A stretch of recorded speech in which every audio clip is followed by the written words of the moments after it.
Hello, everybody. Welcome to the D-pad. I'm Rick. Oh, I'm Dave. Oh my God, we have the ghost of Dave with us for this one. Oh no, we're Oh muted. no. Who's muted? Are we muted?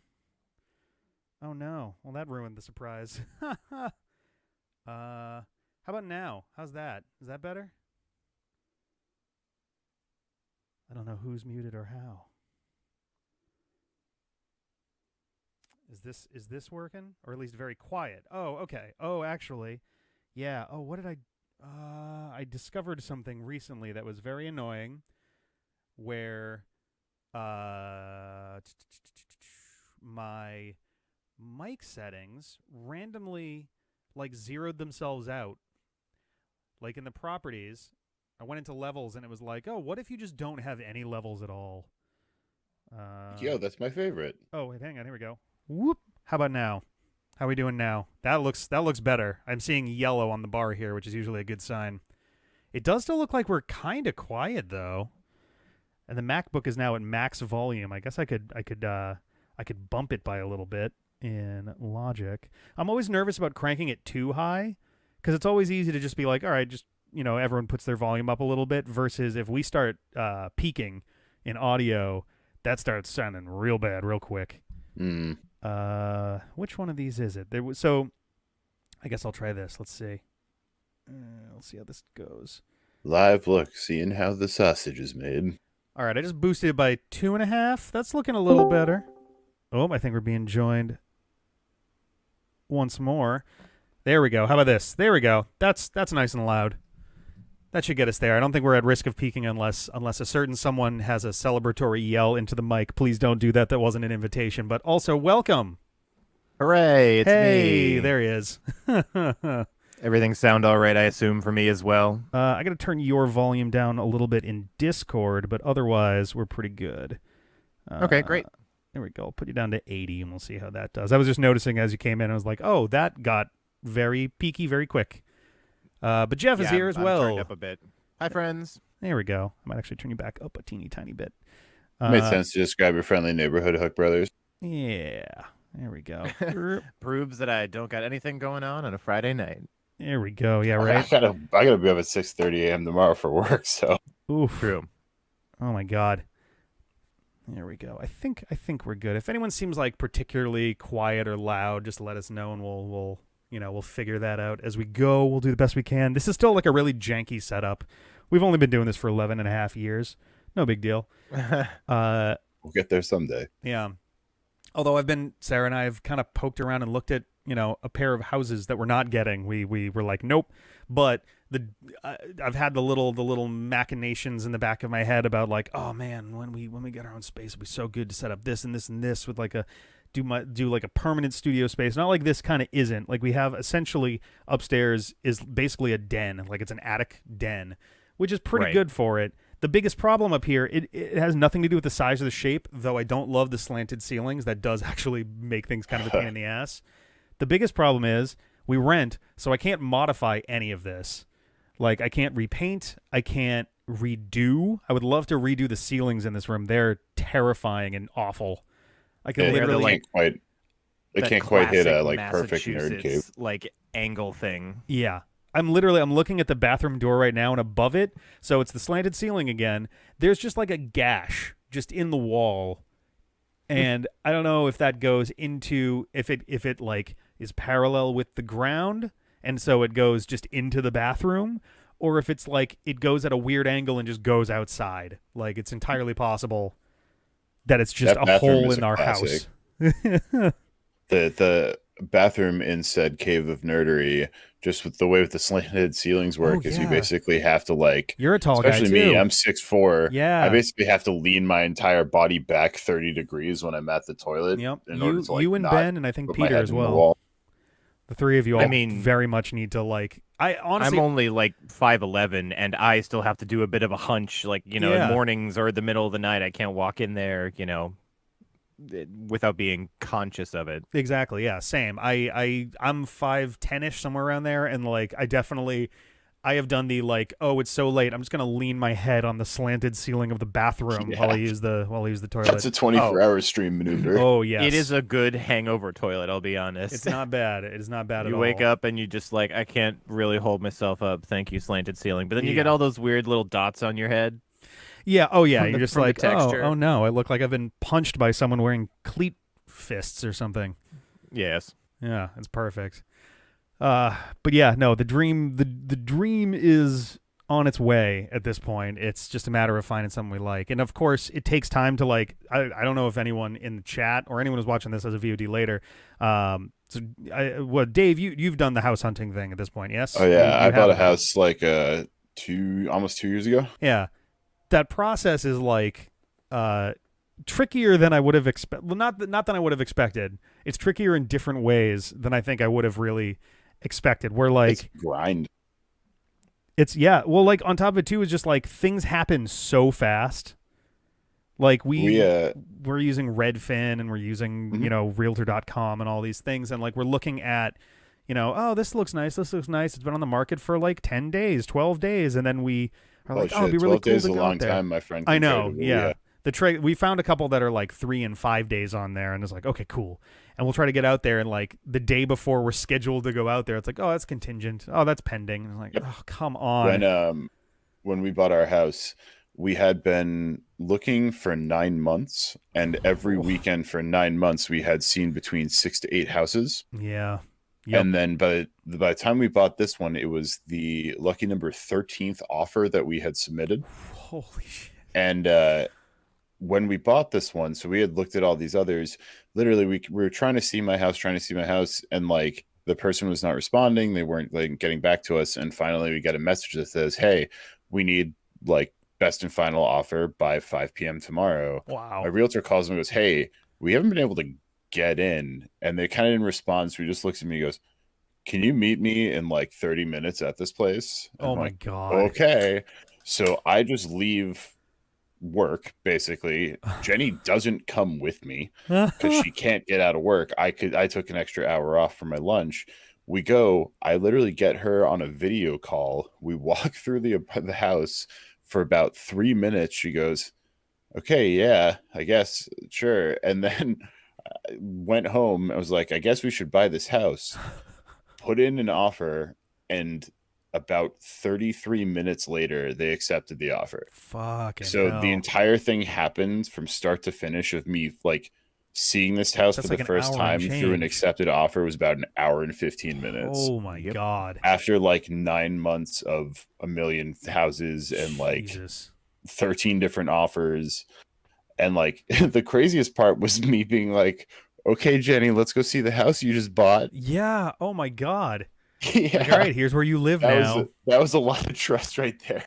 And Dave was Jeez. living in Marlboro with me, and I think Yeah. it was initially like, all right, be a couple of months because your guys' previous lease We had is like up. You'll 3 or find a 4 house. months was our like longest hope. Yeah, and then it took longer than that. We've already been kind of like, all right, we literally just like 4 or 5 weeks ago signed a new lease for a new 6-month lease. So we're here until March, I think, something like that. And like we're trying to figure out the plans of like, okay, if it all magically clicks before then, and it happens early enough that there's not a reasonable way of us staying here until March, and it's like, okay, we'd have to learn how to sublet at that point because that's way too expensive to figure out all at the same time, and just like all of that shit along with it. And yeah, I don't know. I mean, well, I suppose let me know off stream if you have any questions, because I also worked in finance and stuff. So like, yeah, we might. That was the one nice part was I had to learn all the mortgagey stuff, but all the money stuff I already knew very well. Sarah's dad came along with for the first 2 just because he like is very passionately into checking out houses just in general, and also is like, yeah, I've got 30 some odd years of home ownership. I can tell you exactly what to watch out for that totally like burned our wallets to the ground and shit like that. For me, it was also by the time we had seen like 30 or 40 places, yeah, we would walk in, take about 45 seconds walking through the house and know like, yep, let's put an offer, or like, nope, It just got to the point where we had like a Rolodex in our heads of what we actually wanted and what we cared Yeah. about. I've already definitely got more of a sense of that after seeing two houses that were wrong for us in very different ways. Where the guy that we're going to that we've been checking these out with has basically been like he checked with us before we actually went into the first house, being like, so is anything like on the outside like really like an issue or anything? And we're like, oh no, not really. Why? And he's just like, oh, there are plenty of people who walk up, look at a house, and go, nah, I'm good. I was like, We oh, never quite shit, did that, all right. other than like one that we looked at in Worcester where the pictures were very misleading for the amount of property there Yeah. was. Well, the That's other always thing was it fun. was a really nice property, and then we roll up, park, get out of the car, look to our right, and they're building like a 3-story, 12 apartment building, and like clearly had subdivided the lot and sold half of what was the lot for this house. So it was Whoa. about there was the house and about 18 feet, and then the side of like a new 3-story apartment building being put in, and we were just Wow. like, all right, we're leaving. Jesus. The second one that we looked at this week, I think it was on Tuesday. It was whatever night I didn't stream, so I guess Tuesday. The second place we looked, like we looked at like the lots and they give you basic information and stuff, and we noticed like, oh, okay, this lot has like a number like 38 or something, and it wasn't the house number, it was just a lot number, like a deed number or whatever. And there were a bunch that were nearby that had different numbers, and we noticed that there was like a ring of lots around ours essentially that all had 0. And we're like, is that just owned by the state? What's going on here? And Sarah's dad did a little digging and was like, oh, that's like it's like a contractor that owns all of this stuff, and they have a construction company, and they're actively like they have a contract with the city or the town to build essentially a bunch of solar farms in all of those lots and stuff. And like there was enough distance where it's like, oh, the tree line would have been like, who cares? It's not like it's not like they're like tearing everything around us down, and doing that or anything. It was just kind of like, okay, Not we like a could keep the stone trees. quarry getting put in. Exactly. I grew up next to a stone quarry too, so it's like Oh it would have boy. been very familiar, but very much of a bummer. But Yeah. we were just like, oh, that's kind of neat. And then we saw the inside, and we were like, not so much. Less neat. I mean, Is, I think you mentioned it a little bit earlier in the discussion before Yeah. I was like actually on mic, but like I for one am the most excited for you to have a fixed place because of all the stuff that you and I have talked about like for years now of like, oh, wouldn't it be so fun to have like hard routed audio Yeah, wires seriously. that don't get run over by chairs, and like, oh, we could do cantilevered microphones and a double couch and some fixed lighting and like there's so many elements that I'm like that I haven't bothered to even attempt, because I'm like, even just the setup of it alone as an experiment would be super expensive, ass. super time Once- consuming. And yeah, it would be a pain in the ass. And if it doesn't work, now I've got to do the work twice anyway. And like, yeah, it's just like a whole thing. Like I have my power brick UPS thing that's over on the side that Sarah got for me to like, protect everything up here from power surges back when we were having a lot more like breakers go. And we plugged it in and it started making the breaker box buzz. And I'm like, well, I guess this is going to have to wait until we leave here, because it's not gonna be like a viable thing for us to use in this like electrical dump that we have. At SD here, that doesn't surprise me that you just sell your house and got an over asking cash price on the first day.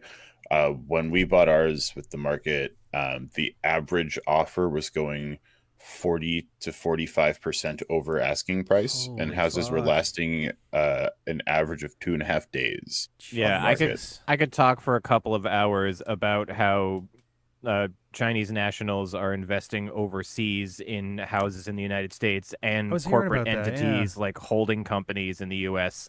now own like 75 to 80% That was of the like the worst bought and part. sold We'd houses. show up in most houses. Every time we get there, be a couple families, and then there'd just be like a few people in suits with clipboards and a checkbook. Be like, yeah, we are authorized to give you $560,000 in cash within the next 6 hours. I literally watched an open house close because they basically announced to everyone like, "Hello, everyone, we just received and accepted a cash offer." And like literally one of the people there with a clipboard offered them 40% over asking price cash on the spot. And they went, Jesus. all right, sold. And literally that was it. Yeah, I think we're prepared to. We're not thrilled by it, but we're prepared to essentially just be saving up essentially over the next however long, 6 months, 9 months, 12 months, whatever, and then just be like, Yeah. roll up with, as much of that as we can reasonably, put down. Like we're looking at like, okay, we can at least put down a 10% of like day of You in can cash, start with and like 3 in terms of percentage down as a minimum. Yeah. So anything above that is gravy. yeah, and like so this, I don't have literally I don't even have savings. I've been bouncing around so much between student loans and things that I just haven't. I don't That's have what, anything like- that's. What's That's that? what like the year and a half of us living in family houses Yeah. and like 1 bedrooms was like for pretty much. Yep. And like Sarah's got savings that she's putting into it, and then we're putting a big number into Splitwise when all is said and done, and all of those things. And we're just like, all right, maybe we can manage like 10. We can definitely do like 10%. If we could do 15, that'd be really good. If we could do 20 and just knock out the mortgage insurance right away, then that'd be fucking awesome. But Yeah. that requires, I mean, if we're at this 6, or more months from now, then that's definitely a possibility. But otherwise, we're just kind of like, all right, let's see how this goes, and we'll just kind of play it by ear. I have some actually new fun news about I have some new living arrangements actually. Ooh. I haven't really told anybody about it yet. I bought a new home. It cost me about $26 from Sears. It's made mostly of nylon, and it's a tent. I bought a tent. I was gonna say, it was like, is it like corrugated, or does it look like two brown layers with like a wavy bit that's kind of in between them, like On a pressed together, really scale squished? of 1 to tin roof with tarp, what are we talking here? We're talking. It's a tent. We're talking. Nice. It's made by a company called Coleman. I'm not exactly sure. Colemon. Oh yeah, Coleman. That's what it is. It's a spinoff of Lululemon, so you're Yes. in definitely good hands for Very sure. high quality nylon on that bad boy. So yeah, not too long from now, You I'll can be use it living as in a the woods. jacket too. It's multi-purpose. Oh yeah. Yeah. God. We got ourselves actually a new tent for camping a couple, maybe like 2-ish months ago. Nice. Sarah and I went to Elements Music Festival out in Pennsylvania, and we were like, okay, the tent we have, literally when we were in there, we have an air mattress, and when we have the air mattress, and I lie on the air mattress, both the air mattress and me are like touching, like the tent rests on my head and on my toes. Oh And I yeah. was like, okay, this is not great. We will have to find a new thing. And we did, and it's actually pretty cool. It's one of those like really quick pop-up kind of ones. Like it's got all the stuff built in. It does make packing it in a little bit nice. more difficult, because if you're not like actively like mushing it down the whole way, it just kind of is this blob of nylon fabric that's just kind of everywhere. Oh yeah. You gotta I can fit into a recommend square, if you too. ever use it more often. Even the little vacuum pump for the air mattress, if you run it in reverse and get vacuum bag, yeah. if you've got the vacuum pump already there, it can make it pretty That's easy not a to bad pack idea, down. actually. Yeah. I remember when those things were like brand new, and that was all the commercials of people like putting like their closet's worth of clothes into one, and then Vac bags. Yeah. That's Sucking like all they the air, open and the it's- closet door and just the absolute torrent of clothes just kills them. Like, Yeah. oh. Is this If ever only I happened could to dude. you? Hello. Yeah, no, the Thank you, funniest thing SD-Hero. is when they're like, look how easy it is to organize your closet. And it's like, yeah, until you want a shirt, then Where's my shirt knife? I gotta cut some bags. yeah, I gotta Oh, I started- undo these, then I started as soon as we're bagging all of done. my clothing, and then I had to install a vacuum line throughout every room in my house. And I get the idea in concept. It probably would be great if you're moving. If you're moving, that seems awesome, because it actually would like conserve space. You're expecting to pack it once and then unpack it once, and that's basically it. yeah, I've never seen anybody use them effectively, except for my aunt and family have done a lot of Oktoberfest and like local theater production stuff, and we Okay. hold like a pretty large amount of costumes and theater things, and they managed to take costumes in vac bags and like half the size of space that was Nice. needed to like store it. So that made sense, because it was literally like a garage worth of stuff that a lot of it got squished down, and it's nicely protected now. So Yeah, neato. pain in the ass otherwise. Yeah. It's okay to be. Oh my god. It's okay to beer fest. There's I need to definitely a watch lot the of beer movie again. It's involved been a with while. Oktoberfest Theater. What was that? So there's definitely a lot of beer involved with Oktoberfest Theater. Oh yeah, Oh, no, yeah. I would believe it. Yes. Used to be a lot easier to get 1 day or 3 day liquor licenses in Massachusetts than it is today. Just generally laxer, or because of like COVID, or Oh no, just it was Just- back in the it was the 80s and 70s. 90s. Oh, back that even far, the 70s absolutely, too. yeah. Yeah, They- no, when my grandmother was, middle aged and mom was young, kind of thing. yeah, the time when they were like, if you're not actively covered in blood, we're going to give you a license for it. Well, the only parking lot we could get is the middle school parking lot. Can we sell liquor out of it? Yeah, I don't know. Yeah, Sure, sure. why not? I'll put some hair on their knuckles. It's good for kids, right? Yeah. I don't know. We don't know anything about Oh, medical yeah, there's science bread yet. in there, right? 70s. Do some cocaine about it. That's cobs, cobs and cocaine. Perfect. That'll be the name of the bar, cobs and cocaine. I don't know what That accent bar that would was. be very well attended. Yes. Oh my I god. was like a 1920s guy from Boston. Okay. All right. I can see that. A guy who's on the brink of about to lose 98% of his net worth. Cobs and cocaine. Yep. Any day now as the 20s roll to their to their conclusion. Oh yeah. He's gonna sell a vacuum bag for flapper dresses. Watch how many flappers you can fit in here. 23 skidoo, and by that I mean 23 flap addresses. Skidoo, The skidoo is the bonus. you get the skidoo for free. Just We show don't me know your what it is 23 yet. flap addresses. I'll say skidoo. We haven't done science yet. We haven't figured that part out, but we figured out skidoo. Oh God. Well, I think I'm gonna real quick. I say real quick like this doesn't take up like most of the thing usually, but I want to run down our stuff, give folks some updates on where things are at in terms of like Yeah. channel-y things, and Yeah, unless there was like an agenda or something I missed, then like take it away. not and I'll really. just- Yeah, this is kind Okay, of it. cool. And between the three of us, we are, I think, 100% of the It is. streaming captains all in one thing. So it'll make the This Twitch is section correct. of this real easy.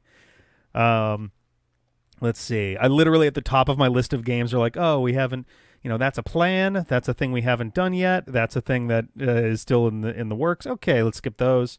Mega Man, I guess, is up first. So, and I haven't even updated that thing. Mega Man, we played. Actually, Dave, you're on here. You're on here with me. We did our Ultimate Marvel vs. Capcom 3. I was bummed we couldn't get the PS3 working until later, and then we figured it out, and then it was like, oh, well, that kind of. And at that point, we had spent like 3-4 hours. 4 playing, hours probably. Yeah, UMVC 3, and we're like, well, we're not gonna redo the first half of that just to say we did it. So. But we do have a PlayStation 3 fighting game also coming up down the line. But we did Ultimate Marvel vs. Capcom 3. It was an okay time, and then we realized about an hour into Heroes and Heralds, we were like, oh, this is going to take forever. I just For like goddamn judgment called that one was like, Yeah. we have another 10 hours of just watching me stomp the computer in a non-competitive fashion over and over again here. Realistically, like when I watched during editing, it wasn't, so for one, it wasn't random percentages and they weren't changing. I think it was because we were bouncing from stage to stage. Each stage had a set percentage that it would go up by per battle.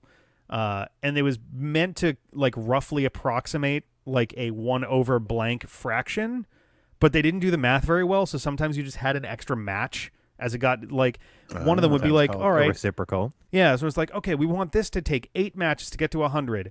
All right, so every match is going to do 12%. And so you do 8 matches and you're at 96%. And it's like, oh, I just do one more. It's fine. And then another one that's like, okay, we want this one to take 7 matches, so 14%. And you do 7 and it's like, oh, we're at 98%. All right, just do one more. And that's just kind of, yeah. Like, so each stage had a different kind of number that it was. And I think the worst one was 8%, presumably because they wanted it to be 12 matches. But like, doing the math afterwards, I was like, okay, it was the right call to skip it, to skip the rest, because spoiler for anyone who wasn't familiar with Ultimate Marvel vs. Capcom 3, there is literally no reward for clearing that mode at all. Yeah, we looked it up. There's nothing, and there's no way to reset it either. You'd have to like you'd have to wipe the data. choose a new profile. Yeah, the strangest fucking setup for that I've ever seen. Especially hilarious because it like, I don't know if it was intentionally or unintentionally, but it clearly like in some way inspired the Spirits, like the attachable spirits from Smash Ultimate, extremely similar setup on that. And yeah, so we did 1 week of it, and they were like, I think we're good. Probably would have taken another, like, off the top of my head, I'd say somewhere between 2 and 3 hours, but it would not have been worth it. There would have, if there was even like a congratulations screen, I would have at least like gone, and like given it that much thought, but nothing was like, oh, then fuck it. We're not just literally get to 100% on all of them. The game's like, you can keep playing. Yeah, you're like, but why? I think CJ and I spent 2.5 episodes straight talking about something else. I don't even remember what it was. There was a point you guys started down this absolute Marvel rant, and then there's even you open an episode and just carried on. And I'm like, if people are ever watching just this episode, they're coming into the middle of an ongoing nerd ass discussion. Yep. And it's a good point, Alex, that it was definitely made online first, where you would pretty much assume that no territory would ever actually hit 100% until the servers were basically going down, and whoever was left standing was just like wailing through whoever was left on the other side. It was a mess. It was, it wasn't a bad game by any stretch. It was just kind of like, oh, this feels like underthought for an offline game. It was also the first like you MVC. guys were done with it. Yeah. We definitely were feeling done with it by the time we stopped that 10th episode. The next one has actually a much more fun setup for how we ended up going through it. Yeah, I think that one was and it's also short, very short. I'm like mad I didn't know about that game. Just in general? Yeah. Yeah. Like I started playing it and it's like, shit, I would have played the shit out of this game. You essentially recognized the control scheme on that one. Yeah. Yeah. And I'll be curious how people feel about it. I think it's also going to be our second to last fighting game in the Mega Let's Play post game. There's been so much of it early on, and now we're reaching a point, maybe not early on, but like the second half of the pre-post game thing that we had. There was just suddenly a wall of like MVC2, Tatsunoko versus Capcom. Oh God, what was the other one? Onimusha Blade Warriors. Fighting game Let's Play. There was at least one more. Onimusha Blade Warrior was such a pain in the ass. That one fucking blew, especially when we realized afterwards, like, oh, we have to take like a really specific path through this game to actually get what we're going for. Like if we win too much, we're actually like shooting ourselves in the foot. We have to like get through this really hard thing and essentially bet that we're not going to lose once, or else we have to start completely over. And it was that sounds right. Wild. I mean, we did it eventually, and also learning was Nobunaga the final boss in that one? Yeah. Learning how to actually deal with Nobunaga as a like in battle was a whole thing. Eventually, we had it mostly down. I still wouldn't say that I would have won 100% of the time or anything, but I was like, I had enough belief in my ability to get through the battle. Didn't you also do Soul Calibur back in the day? Oh, we did, with, Soul Calibur 2 the Link thing. Yeah. Oh, yeah. So just wait for the Star Wars. Or can you? So there we go. I can hear you again now, but there was definitely a blip in the stream. Yep. Talk about the benefits of moving. Your internet would be fucking numero uno. That'd be the hope. For real. Honestly, I've been like low-key hoping we score the fucking jackpot and wind up at somewhere where Google Fiber or something can reach. Even Verizon Fiber, Fios. Yep. Either of those I would happily take. I've been on a Fios connection for the longest time, and I forget what it's like to have internet connectivity issues. I mean, I don't have Fios. It's not, but I seem to do a little bit better than Rick does. It's just so frustrating because we've had 6 now separate texts come out, and we've gotten it like 95% fixed. Our upload speed is now solidly 20 or more megabits per second. I don't have to worry about that anymore. The problem is it just randomly drops. And as far as every single thing, at this point, the only thing that we may have an issue with is the actual modem that we got. The new modem has that problematic Intel chip, and it may just happen to be one of those. So we've got our eyes on a different modem that doesn't have the chip. We'll buy that. We'll figure out what to do with the old one or something. It's frustrating, but like, what are you going to do, I guess? But yeah, I don't know. It's annoying. Every single wire from the modem out to the poles has been replaced. Everything. Like literally the one that goes into the pole has been replaced, and the bracket that holds it on has been replaced. And it still is doing this. So I had like perfect timing at my place when years ago was cable internet, like many years ago was cable internet at the very beginning, and we started dying, and it was through Verizon anyway, and they came in, they brought techs out, and they checked everything just like you did, and they ended up digging up like a little portion of the yard, and they found that their cable they had laid in like 1865 or whatever it was just a pile of oxidized metal. And they were like, yeah, that's probably why you weren't getting very good internet connection. Maybe we'll just do, the fiber. And we were like, sounds good. Okay. Celebrated the end of the war by throwing a bunch of shit in the dirt and went like, yeah, it's probably an internet's. This will be internet in 20 to 75 years. Yeah, they were working on the transcontinental super railroad. The information transcontinental super railroad. I don't know. It made better sense in my head. I get where you're going with Yeah. Information superhighway, transcontinental railroad. There's something there. There's a joke. You guys can fill in the blanks. I don't know. So you guys did UMC 3. Yes. Marvel's Capcom 3. And then as of yet undisclosed game. So the next one is not. No, what we're actually stepping into next, and the first video for this should be coming out on Monday, is going to be we're jumping back into Mega Man 8-Bit Deathmatch.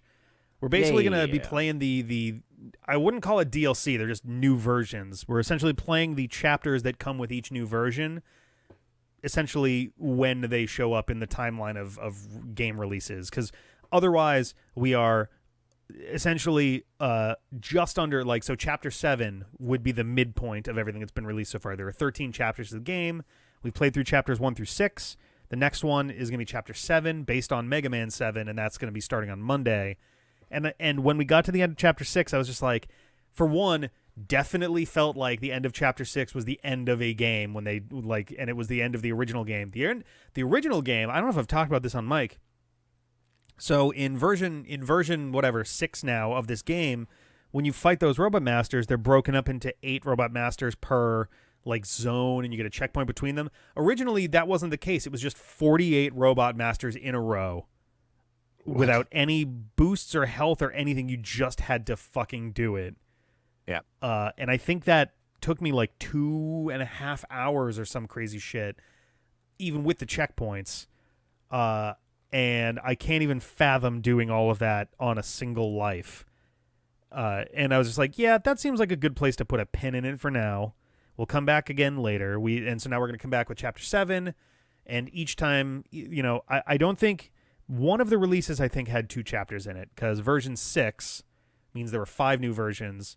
Actually, that means there's 2, because 7, 8, 9, 10, 11, then 12, 13 means 7 more chapters, but only 5 new releases.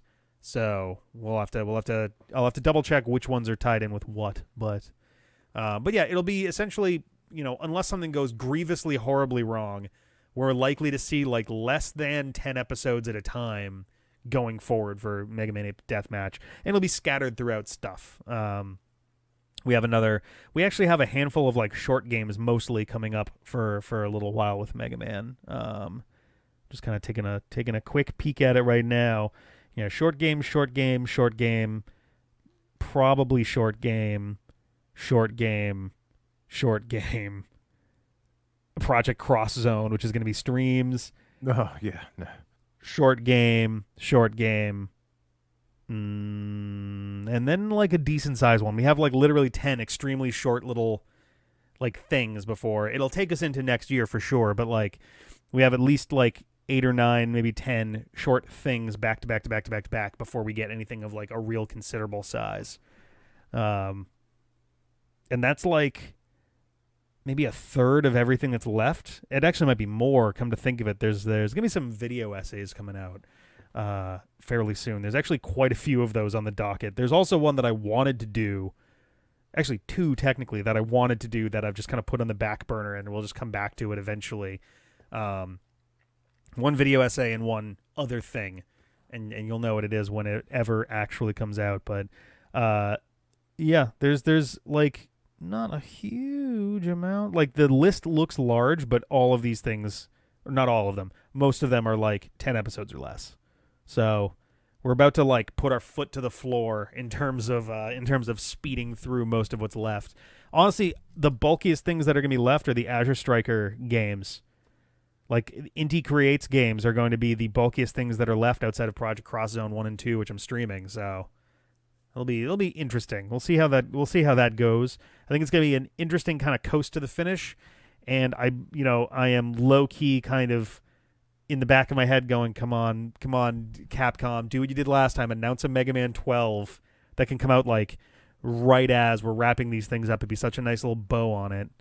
We definitely hit a period for a while where there were a lot of long and dense games, almost in like every Let's Play franchise. All at once. It happens Yeah. to us like every 2 or 3 years. We hit a point. Usually it's in the summer for some reason. I don't know why. Yeah. But in the summer we tend to hit this point where all of a sudden we've got like a lot of really like thick fucking games all at once. Like we had Sonic 06, I think, was a point where we had like 3 or 4 really long ones going at once. And that's not even like, we're not counting like Star Force along with that, because that's just kind of a Battle Network and Star Force. All of those are dense games, and that's why we kind of have them on the weekend. Same with Kingdom Hearts. But like, say if Star Force was a 5-day-a-week thing, it would go faster, but that would also mean that we'd have to play like what, 10 to 12 hours of Star Force per week. If we did 30-minute episodes like we aim for on the weekends, then yeah, we'd be doing essentially 2 to 3 hours, essentially 3 hours of Star Force per week as opposed to 1. We'd get through it a lot faster, but also like that's a grueling fucking pace. Yeah. Obviously, if we did that, then we'd be done with it long ago. But I don't know. Especially because Star Force is the redheaded stepchild that you and I do after everybody else goes to sleep or goes home. Yeah, Star Force 2 more than anything. Yep. That one's been. I don't dislike the game, but it's mostly just like that encounter rate is just awful. It's been a little painful. Yeah, the bosses aren't even like that horrible of a thing. Granted, we still have super bosses that'll be left, and we have a bunch of other dudes to kind of clear out for EX and SP chips. As long as we can fucking find them, it goes fine. Yeah, that's the biggest problem. Oh my god, that's the worst out of all of this. I found out, by the way, so I went looking online. Ironically, Rockman EXE Zone has essentially, and I remember doing this to find the data for Dragon Sky SP a while back for Star Force 1, and I went to look at the same stuff for Hollow SP, because on Rockman EXE Zone, there's actually like encounter tables essentially, and I assume it's either through like 10,000 battles, and all of that, or maybe it's just through data mines or whatever. But yeah, it was like the odds of encountering Hollow without any assistance was like 1 in what was it? It was like 1 in 24? No, 1 in 16 maybe. I think it was 1 in 16. And then if you use any element search, not just elect, any element, I don't know why. I think it's because his summons can be any element, or maybe any boss does it. But if you use any elemental search, it goes up to 1 in 10.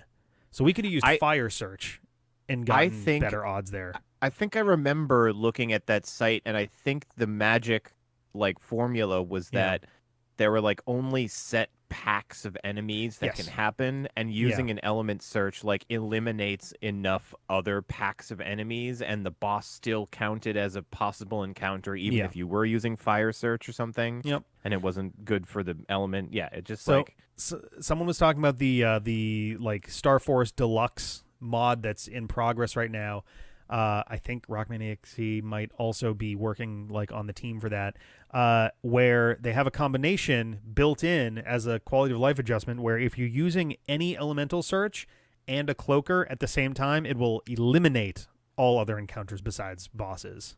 Oh, thank Christ. You can only encounter bosses at that point. It's like, oh, good Lord, thank you. Yeah. I'm really not looking forward to doing it a third time for Star Force 3 either, but I believe, simple man. No, that's a good example, Alex, but I think you can use any element search to get the SP bosses to show up. I think I'll have to double check on that, but I'm relatively sure that was the case. Weirdly enough, I hear Cloaker and I think Payday. It's a very zero-sum game in my head. Nice. It's an underappreciated game still. Payday 2. Yeah, until they made like 7,000 or 8,000 DLCs. Yeah, welcome to modern game dev.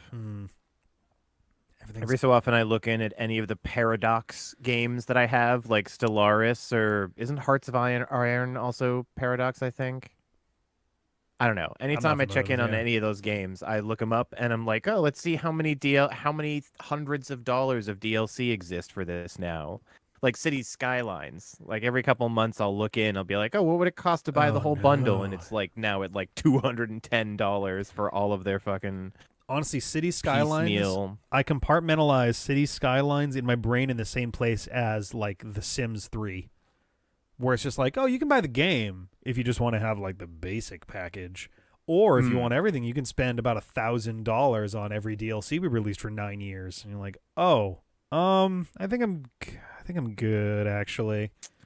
Yeah, Paradox. Anybody who plays Paradox games knows like it's not a new thing. It's always been this way. But like they have improved slightly over time. City Skylines is pretty disgusting because it just has so much DLC and they never really add much to the base game. But like Stellaris is a great example of every time they put out a DLC, there's a little chunk of it that gets added to the base game for free along with balances and like mechanical changes and stuff. So That's pretty you do cool. get a little bit from it. Yeah, but Yeah. it's still there's like 15 DLCs I could buy for Stellaris. Jesus Christ, that stuff's Painful. ridiculous. Let's see. So that was Mega Man, and I guess Star Force also. Star Force 2, we're in the post game. I think in the episodes that are going up right now, we are en route to Transdimension 2 to close out, to try to go and confront Apollo Flame. I believe that's where we're at. I'm trying to remember what the actual. That's what I was like. Oh shit. I'm trying to remember what the actual requirements were for doing that. There was some specific requirement for being allowed to fight. Oh, it was all standard chips. That's what it was. Yes, yeah. Yeah. So There's a couple doors we open in upcoming yeah. episodes with a couple of different like requirements, I think. The point where we have, I think, 2 more weeks worth of episodes in the can already. We literally recorded 5 weeks worth of video like a month ago, and we're still churning through them. But yeah, we have 2 more weeks worth of those, and where we're at this point, I guess it's a progress spoiler more than anything. Not really a story spoiler, but we're now in the hunt for EX and SP chips. Where basically, I think at this point we literally only have mega class chips to go. We got all the standard. I think we have all the giga chips. I forget if we actually got all of them or if we have like 1 more that's left. There's only 5, but yeah, Alex, but I did see what you posted about some of the mechanics of the rankings. Like, you know how Rick and we were both like pissed off about like, come on, level 9, level 6. So maybe the answer is like, if we're like ripping through it and we're like, okay, it's been like 15 seconds, like, okay, take a hit and then finish it, and that'll be close enough. Probably get a 9 kind of thing. Yeah. Yep. I wish, honestly, of all the weird quality of life things, and this is such a situational thing, I wish that there was among the family of like Cloaker and Elemental Search and all of these things, or maybe along the abilities like Float Shoe and Undershirt and all of these, I would love if they had either an ability or an item that essentially allowed you to make your reward slightly worse. Like, allow me to class down my reward so that I can just go balls out on these SP, EM bodies or whatever, and not have to worry like, oh shit, I did it too fast. God damn it. All right. Like, it's so the EX chips and battle cards across this entire series of both Battle Network and Star Force are maybe the most annoying thing to get, because you have to do like not great, but also not dog shit. Like, you have to do like okay, and like a really specific grade of okay. And it's like, I just want to get this one fucking thing. It seems like something that would have stood out so aggressively during the playtesting and the creation of the game, and I guarantee they left it in because, all right, this is going to take 4 hours per boss if you're unlucky. That's another 4 hours we can add to playtime. Yeah, padding. How deep the game is. Like, no, it just sucks. And yeah, that's I don't know when the extra attack per second started, but I know that at least goes back a decent ways into Battle Network, where the speed, the number of seconds under 30 seconds increments the power of the resulting SP chip by some amount, 5 or 10 or more, depending on what kind of attack it is. Like ones that do like multi-hits, you're going to be more likely to get each second gives you like 5 or even 2 more, hit points of stuff. And then if it's like one big attack, then it's like, okay, each second gives you another like 10 or 15 or 20 or something. Per victory. Yeah, that's the thing, is like you have to just hope during your one fight that you get against the EX, unless you reset, unless you realize in the middle of it, like, oh, this is going horribly, I'm just going to bail. Like, if you do awesome against the EX version, then you grab it there. It's like, great. I don't have to worry about threading the needle. I just have to go nuts. Mm-hmm. And yeah, that's a good point too, actually. Yeah, they're visible in Star Force 2 as opposed to every game before. I think literally all 7 games that came before it, you kind of just had to like find them. Like they were invisible in a spot. And the only way that you knew that it was happening was because you would walk. And instead of like, because normally if you get into a battle, you'd be in your running animation and there's a whoosh, like, and it does the little thing. But in at least Battle Network, and I think also Star Force 1, if you find the spot that the EX boss is at, he'll stop running and go into his like normal standing sprite for about half a second, and then it'll go, because I guess it's triggering it or something, and they didn't have a more efficient way of doing it. I don't know, but yeah. Let's see. Center 4, Visual Service 2 with change from V1, V2, V3. Oh, yeah, that's right, because it was V1, 2, and 3 before. And I think, was it Battle Network 3 that had version 4 and version 5 as well? One of the games went further with everybody or something. I thought, anyway. Maybe I'm misremembering. And because there's Base, who has a special X form in every game. He has a different X form where they give him like weird new stuff. 3 went up to 5. Okay, cool.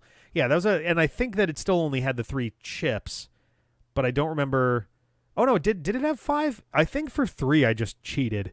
I honestly don't remember. I think for 3 I was so frustrated by it that at some point I would have to go back and look. I mean, I guess I'm going to eventually for unpaused, but I know that I used a walk through walls during one portion. I forget. I forget. I'm trying to remember, because I think there was a point where I just got so fed up after one episode where before the next one I was just like, okay guys, welcome to D-pad. I got all the chips. Anyway, let's move on. I don't remember. I would have to go back and look. Maybe I didn't. I'm trying to remember, because like in Team Style and Beating Boston. Oh yeah, that's right. I think for 3 I looked up the rules for some of the things that I had to do and was like, that's going to be literal torture. Like absolutely no chance of well, so and you were still solo commentary at that point, right? In 3 and 4, I right? think for three I don't you think had so. John The for solo 3. commentary was mostly 5. I think 5 was almost entirely solo commentary. I actually did the entire game from this desk. I didn't even use the couch. I was just sitting here because I'm like, well, I got the screen and I got all the audio stuff. I may as well just do it from here. I did it. Basically, all of it was from this desk. For 4, it kind of came and went. I think for that one, it was more like, this game is going to take forever. So rather than try to deal with, who's around when, I'm just going to, like, every weekend I'll record some. And if there's nobody else that's there, I'm just going to do I'll do like 2-3 episodes by myself just to keep it moving. And we'll try again with the next one. Because that game, I think we had over 100 episodes for that one. Just because you had to play through it 3 times. Yeah, because you had to play through it 3 times and then the post game. I actually have it pulled up. You played 101 episodes, I believe, sounds about in right. totality in all of the yes, 101 with a total of almost 55 hours. Ugh. Too much. Yep. But yeah, 3 had so many bullshit rules that I was like, even all of the difficult shit we've done since then and before then, the rules for doing that in 3 was like, that's gonna be awful. That's going to be really, really unfun for me and for everyone. Why don't we just... I think I made a point of getting as many chips as I could legitimately that did not involve all the crazy rules first. So at least there was like that level of effort going in, and I wasn't just like, all right, guys, welcome to the post game. I filled up my library. Let's go get our reward. Like, it wasn't like that. I think it was more a matter of like, okay, we're going to do as much of the work as we can, And then when we reach a point where we're just like up against a wall, it's like, yeah, fuck it. Like, Yeah. let's not bother with that part of it. We'll There skip past comes that. the point. We'll do the super bosses that come at the end, but we won't bother with like literally, okay, time to get into a battle and hope I can style change properly. Woo! Like, no. So that's where Star Force is at.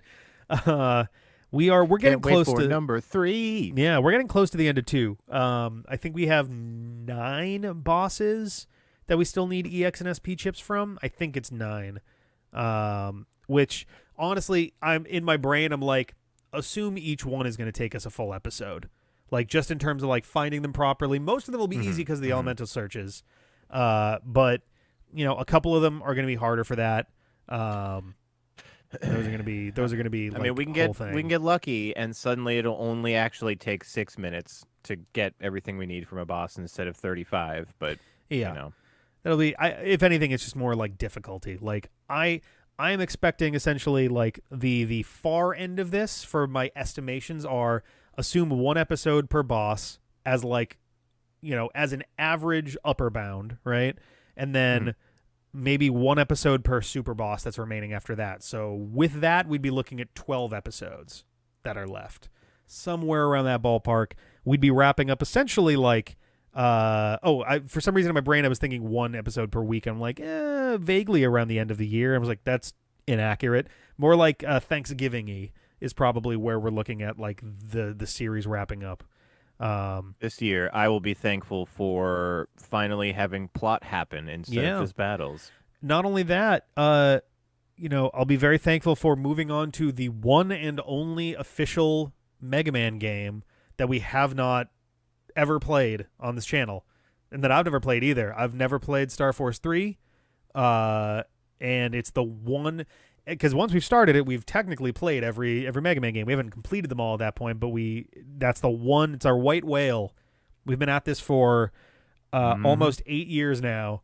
It's the one thing that's left. You know, and we've got our post game of like other spin-offy things, but as far as like official Capcom released Mega Man IP games, that's the one. That's the one that's left, and it'll presumably take us about as long as the rest of the Mega Man, the post game stuff, you know, kind of put together there, which is good. That's kind of how we want that to work. But yeah, that should be coming. You know, if there's random delays here and there, I would imagine that we'll be starting Star Force 3, you know, at the latest by Christmas. I would imagine. Obviously it could go either way. It could be a little bit more, a little bit less. But my goal is to have already started Star Force 3 by Christmas. And yeah, I've heard really good things about it. Star Force 1 I've heard pretty good. I had heard pretty decent things about 2. Not as good as 3, and I enjoyed 1 for the most part. So I'm looking forward to 3 for sure. There was nothing as bad as Dragon Sky and SF1, yeah?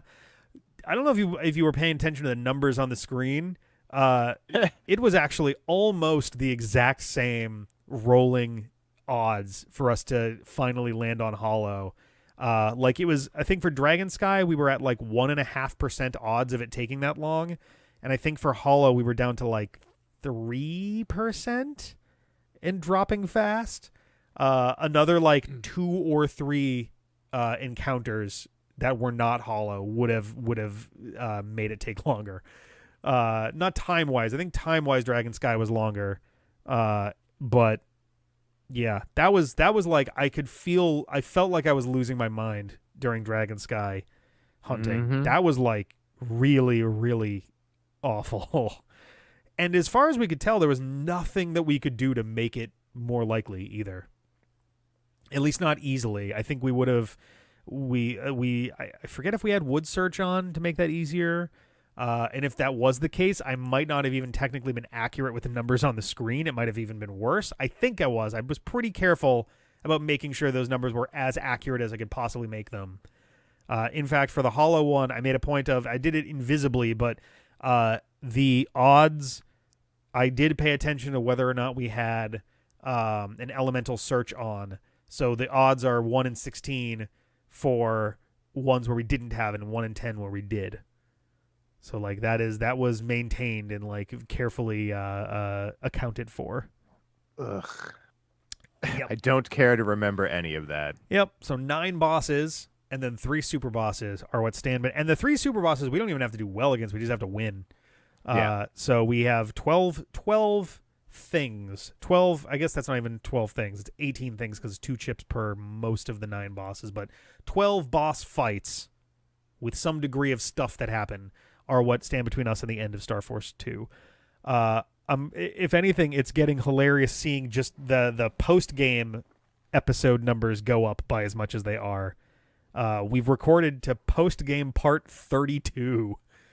I'm already like, the realization hit me where I was like, oh, whenever I get around to 2022 and D-pad unpaused, this is going to be like, it's going to be at least, hopefully no more than, but it's going to be at least 2 separate videos just for the post-game of Star Force 2.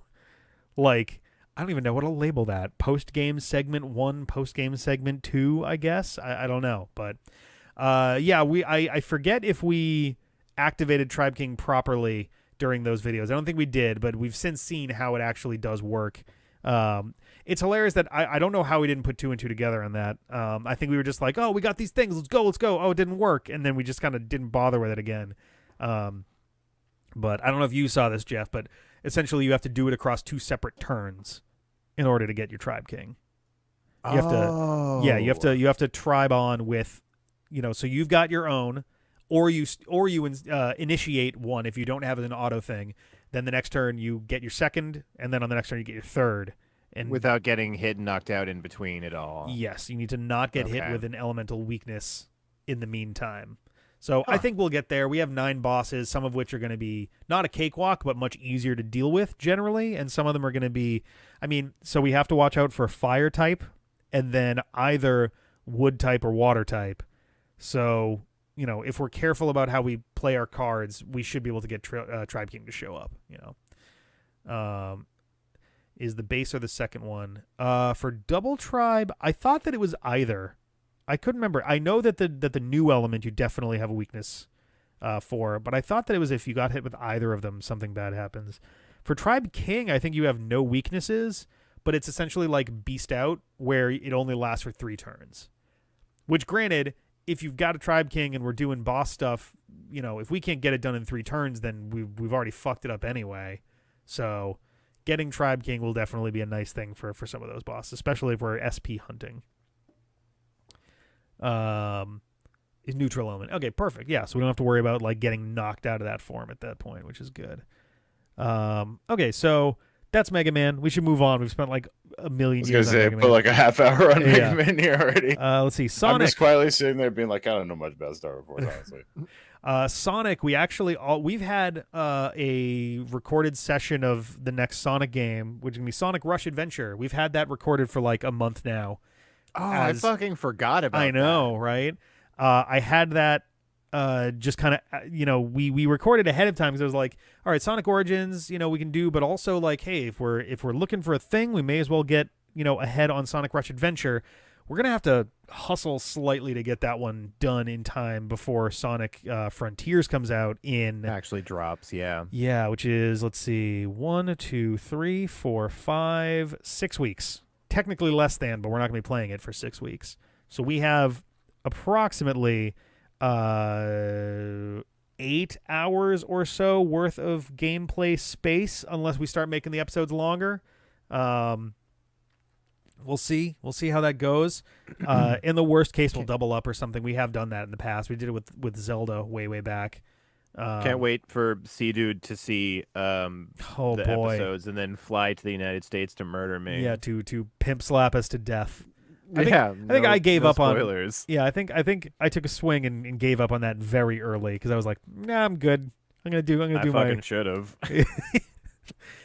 Everyone on the D-pad thinks they can do an Australian accent, and then we realize, like sequentially, oh no, we actually really can't. The probably shouldn't. Is I was actually not doing too bad. You weren't doing too just bad. Speaking, no. But reading in an accent for some reason is like 2 gears missing each other. Yeah, just spinning. Well, that's the thing, right? Like, because you're trying to do 2 things that require conscious thought at the same time, and if you want what you're saying to sound natural, you can't be actively reading Like, I can't be reading since I played on on emulator. Speed up really helped me get into those fights more. Like, if I was reading that and trying to do an accent, it's like, okay, that's a lot that's happening at once.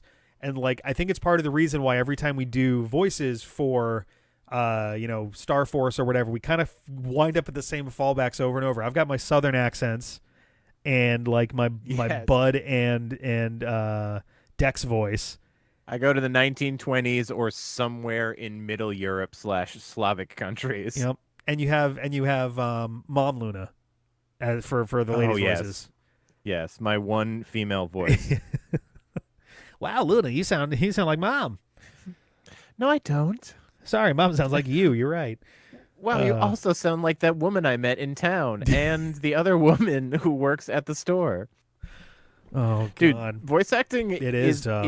It's tough, but we're playing on the hardest of hard modes because we're cold reading things that we have no idea what's going to happen. It fucking sucks. Leading to one or both of us choosing an unfortunate choice for a character voice or dialect. That's never happened before. Come on. I think all three of the games that we've done together, there's been at least one character who we've gone, oh, I'll do this for a silly voice. Oh no, they're here forever.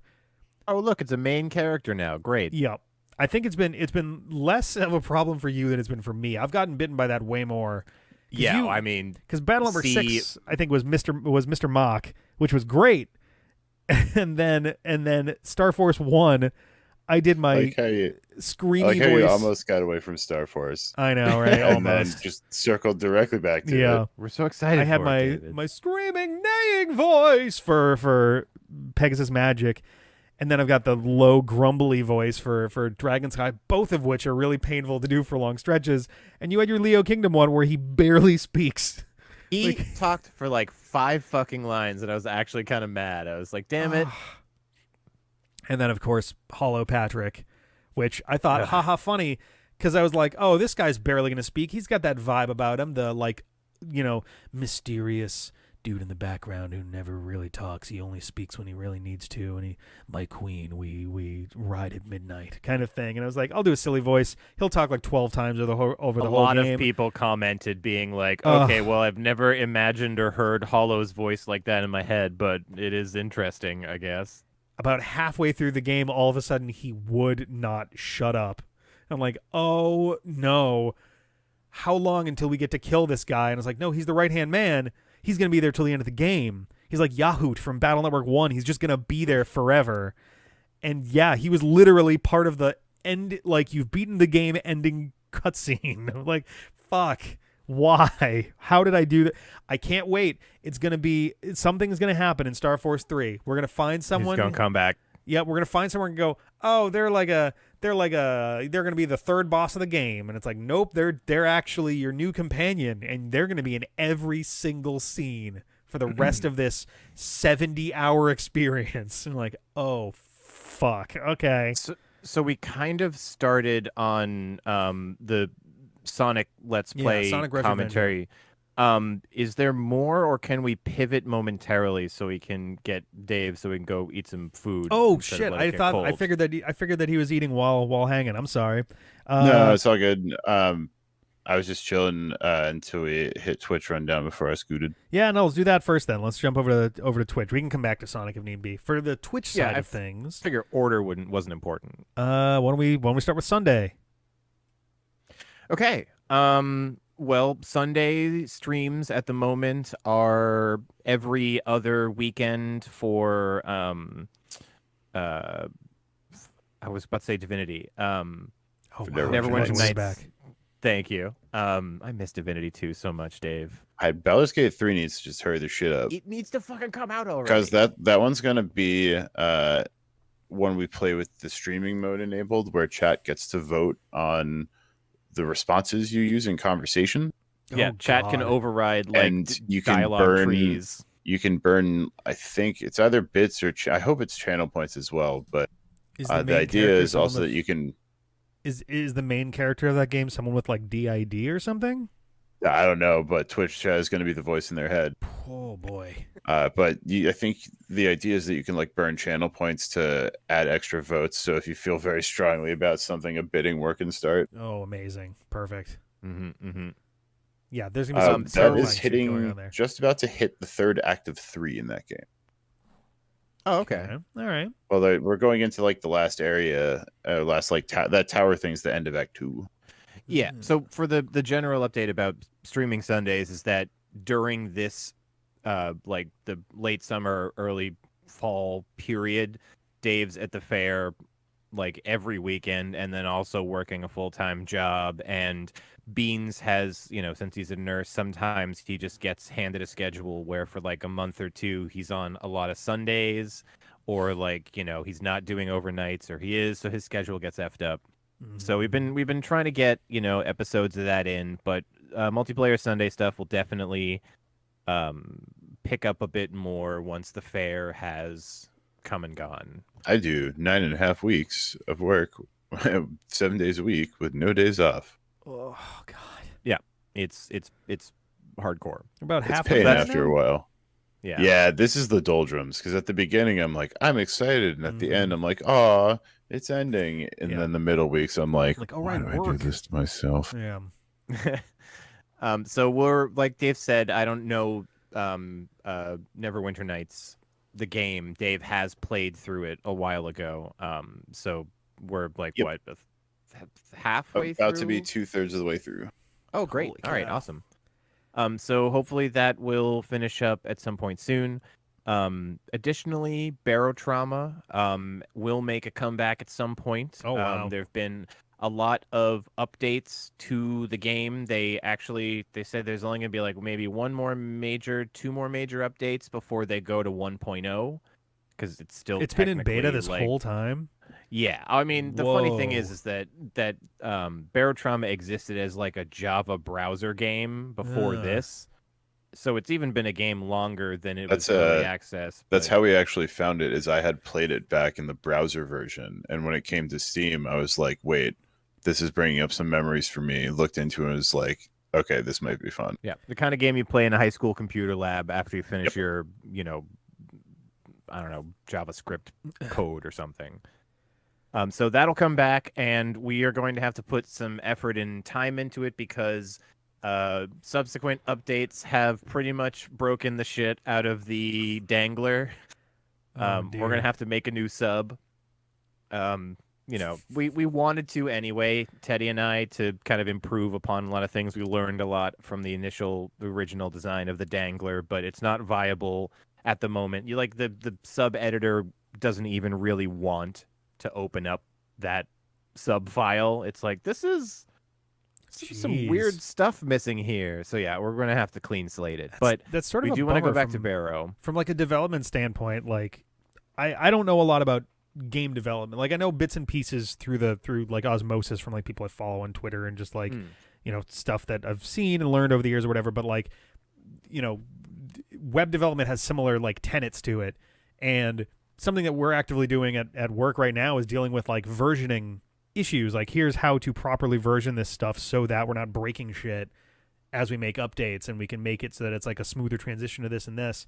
And it's like, it's surprising that they don't have, I mean, I guess it is still technically in beta, but like it's surprising that they don't have any sort of like way of easing out of that, as opposed to like, oh, this is functionally corrupt now. I'm like, oh, well, It's funny you say, oh, I don't know much about game dev. Well, neither did the Barotrauma devs when they started actually coding the current version, because there's like the performance of the game, it was so bad in comparison to the complexity, and they were using a very old version of the .NET framework, and they're like, yo, we're going to one that was made this decade, and so it should run better, it should look better, and it does suck to lose all that time and effort. But there's so many quality of life improvements and better things in the sub editor. Oh, Dave, I don't know if you read the like patch notes for Set Sail, the update that's coming out soon, but you can now intentionally overvolt devices to get higher performance out of them. So we can actually give you a turbo button. That's Like, dangerous. I know. We can set up you got to be careful with it, but we can set up a button that will, with some logic, will build into the circuitry, intentionally overvolt the pumps and the engine to give you like a 30% boost suddenly to force and to buoyancy change. So I mean, it could be useful. There are a couple of times where you were like, let's go. But yeah, anyway, so there's damn. plenty to come in that. Barotrauma we'd like to return to. Additionally, Project Zomboid, which was a lot of fun for us, has had a lot of changes and updates, new stuff put into it. They're like close to NPCs and actual animals that walk around the map, so it's going to feel a little less like lonely. Yeah, so that's another one we want to go back to. Not sure what our next target is going to be, but like I said, for Sundays we got more Neverwinter Nights to do, and that's about it for Sundays. Nice. You think that like, and this is more of just me going like, all right, how do we do this? How do we do that? You think that that's going to be like a continuation of the previous one, or like a season 2 kind of deal? Either one is a correct answer. I'm just curious what your thoughts are on it. I think it's a good question. We still do have the server files. Teddy maintained the server files for the for our Project Zomboid experience. We do still have the old Dangler files for Barotrauma, but most likely for a new experience, we're going to choose a different place on the map, make up a couple additional fake goals. Like last time, it was get the arcade machines out of the mall, kind of thing. Nice. Only 3 of us died. It was fine. Worth it, obviously. Yeah, totally. Yeah. To have the Mr. Space fucking arcade machine in our base, it was so worth it. Yeah. That's a reason to survive the apocalypse. So it'll probably be new things. You can make new friends, but you can't make a new arcade cabinet. No, it's true. At a certain point in the apocalypse, you're just going to run out of arcade cabinets, and like you can always make more people. Yeah. Oh yeah. It's a renewable resource. It's easy. We just, for lack of a better, like we always were staring at the mall in that, like, Day of the Dead or Dawn of the Dead, whichever one it was. The mall would have been oh shit. Don't know. But we always were staring at it like, shit, we got to get there before the stream is done. I think it's but Dawn then of finally the Dead. we're just like, I think Day of the Dead was Zack Snyder. Quite possible. I think. I could be wrong. But we're just like, we have to have something to end it when we're going, and just that worked well enough. Day of the Dead was in the bunker. I think Dawn of the Dead was in the mall. Yeah. Anyway, yeah. Nice. Arcade machines are more important than human lives. Exactly. Yeah. Discussion over. Let's see. So, Dave, did you actually? I don't think you got into like what your plans are going forward for Mondays. Yeah, Mondays just went through a long period of FromSoft. FromSoft right. games do something to a man's, including like 13-hour streams and all that fun stuff. I see. Elden Ring is the 8th longest series on the channel. But probably in terms of like how quickly it was completed, for sure. So for that amount of hours, for the amount of like individual streams you did, I feel like almost every stream was like 6+. It was minimum 82 and a quarter hours over the course of 5.5 months. So, how many actual episodes though? 17 streams. So an average of about 5 hours per stream, a little under, like 4.8 or something. That feels right. Yeah. With a couple of shorter ones and a couple of bangers in there. Mm-hmm. But after that, Cult of the Lamb was super fun. I wanted to try the Twitch integration, and it also seemed like it was going to be a blast. Spoiler alert, it was. And then after that, basically moving to get back to doing a little bit more of the 1 or 2 offs, trying out new stuff as it comes out. God, we tried really hard to get the Poggers Lizard. That is true. It just did not go for us. Oh, is there basically like a green lizard? So one of the ways they do the Twitch integration, is you can unlock follower forms by spinning the wheel, and you get like Twitch decorations and follower forms. Mm-hmm. But people basically have to donate channel points, and the quickest you can make it was once a minute. So every 10 minutes in theory you could spin it, as long as you were like there and ready to do it. But that is the only way you can possibly get some of the follower forms, including one is the Pog Lizard. Jesus Christ. Just never happened. Also, it should, looking at the wheel, was like a 25-30% chance maybe. Yeah, that sounds very right. 1/5, 1/6 chance, and we maybe hit it like 4 times in the entirety of the spins we did, and 2 of them gave us like decorations, and one of them was a bucket follower. of flowers was the last one you got or something. Yeah, like a purple flower plant, and I was like, great, cool. Oh yeah, purple because Twitch, obviously. Yeah, exactly. Oh yeah, that makes sense. So that being said, now is the time if there are games that you'd be interested in seeing tried out on Monday streams, either stuff that is like just coming out or about to come out, or stuff that you might have tried and want to share the love. The only trick is generally I try to hard cap it at like 3 streams, but the goal is really more for like 1 or 2, at least just to bring it back to mixing it up after getting into Elden Ring and Cult of the Lamb for so long. Nice. Yeah, we'll have to. I'll be very curious to see what you wind up going with. Do you think you'll take a Me little bit too. of time off, perhaps?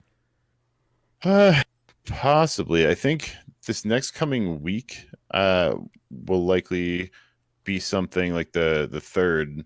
The week after that, I will likely take off because Jeff and I are both going to a friend's wedding.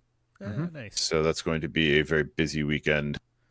But yeah, I mean, I got a couple more weeks of working at the fair, and then I'm back to really having a chance to breathe. So we'll get there. I think for the most part, I think I'm good.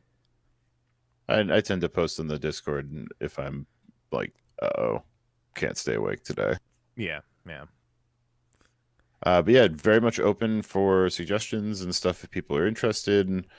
Feel free to post things on the Discord or bring them up in, I don't know, wherever. Just tag me, and I will There is happily take a the look. suggestion box channel, if I There is. could suggest in the community stuff. Speaking of section. Discord channel, Rick, I'd like to make a motion that we get Yeah. an analog channel made, Yes, I saw because that. I feel like there's a lot of really talented just painters, modelers, people making like digital. I suppose digital art might as well include it as well, just so it's not. I feel like a lot of that stuff gets lost, but there's Well, a share bunch of yours- gunpla and stuff. Share your stuff can take a lot of like the digital creations. Yeah, but specifically, I'm talking like analog things for like modeling, painting, board game, that kind of stuff. Just a place to good point. segregate that discussion, just because A, that channel sounds like the kind of thing I'd be into, and B, there's a lot of people, just hippies corner.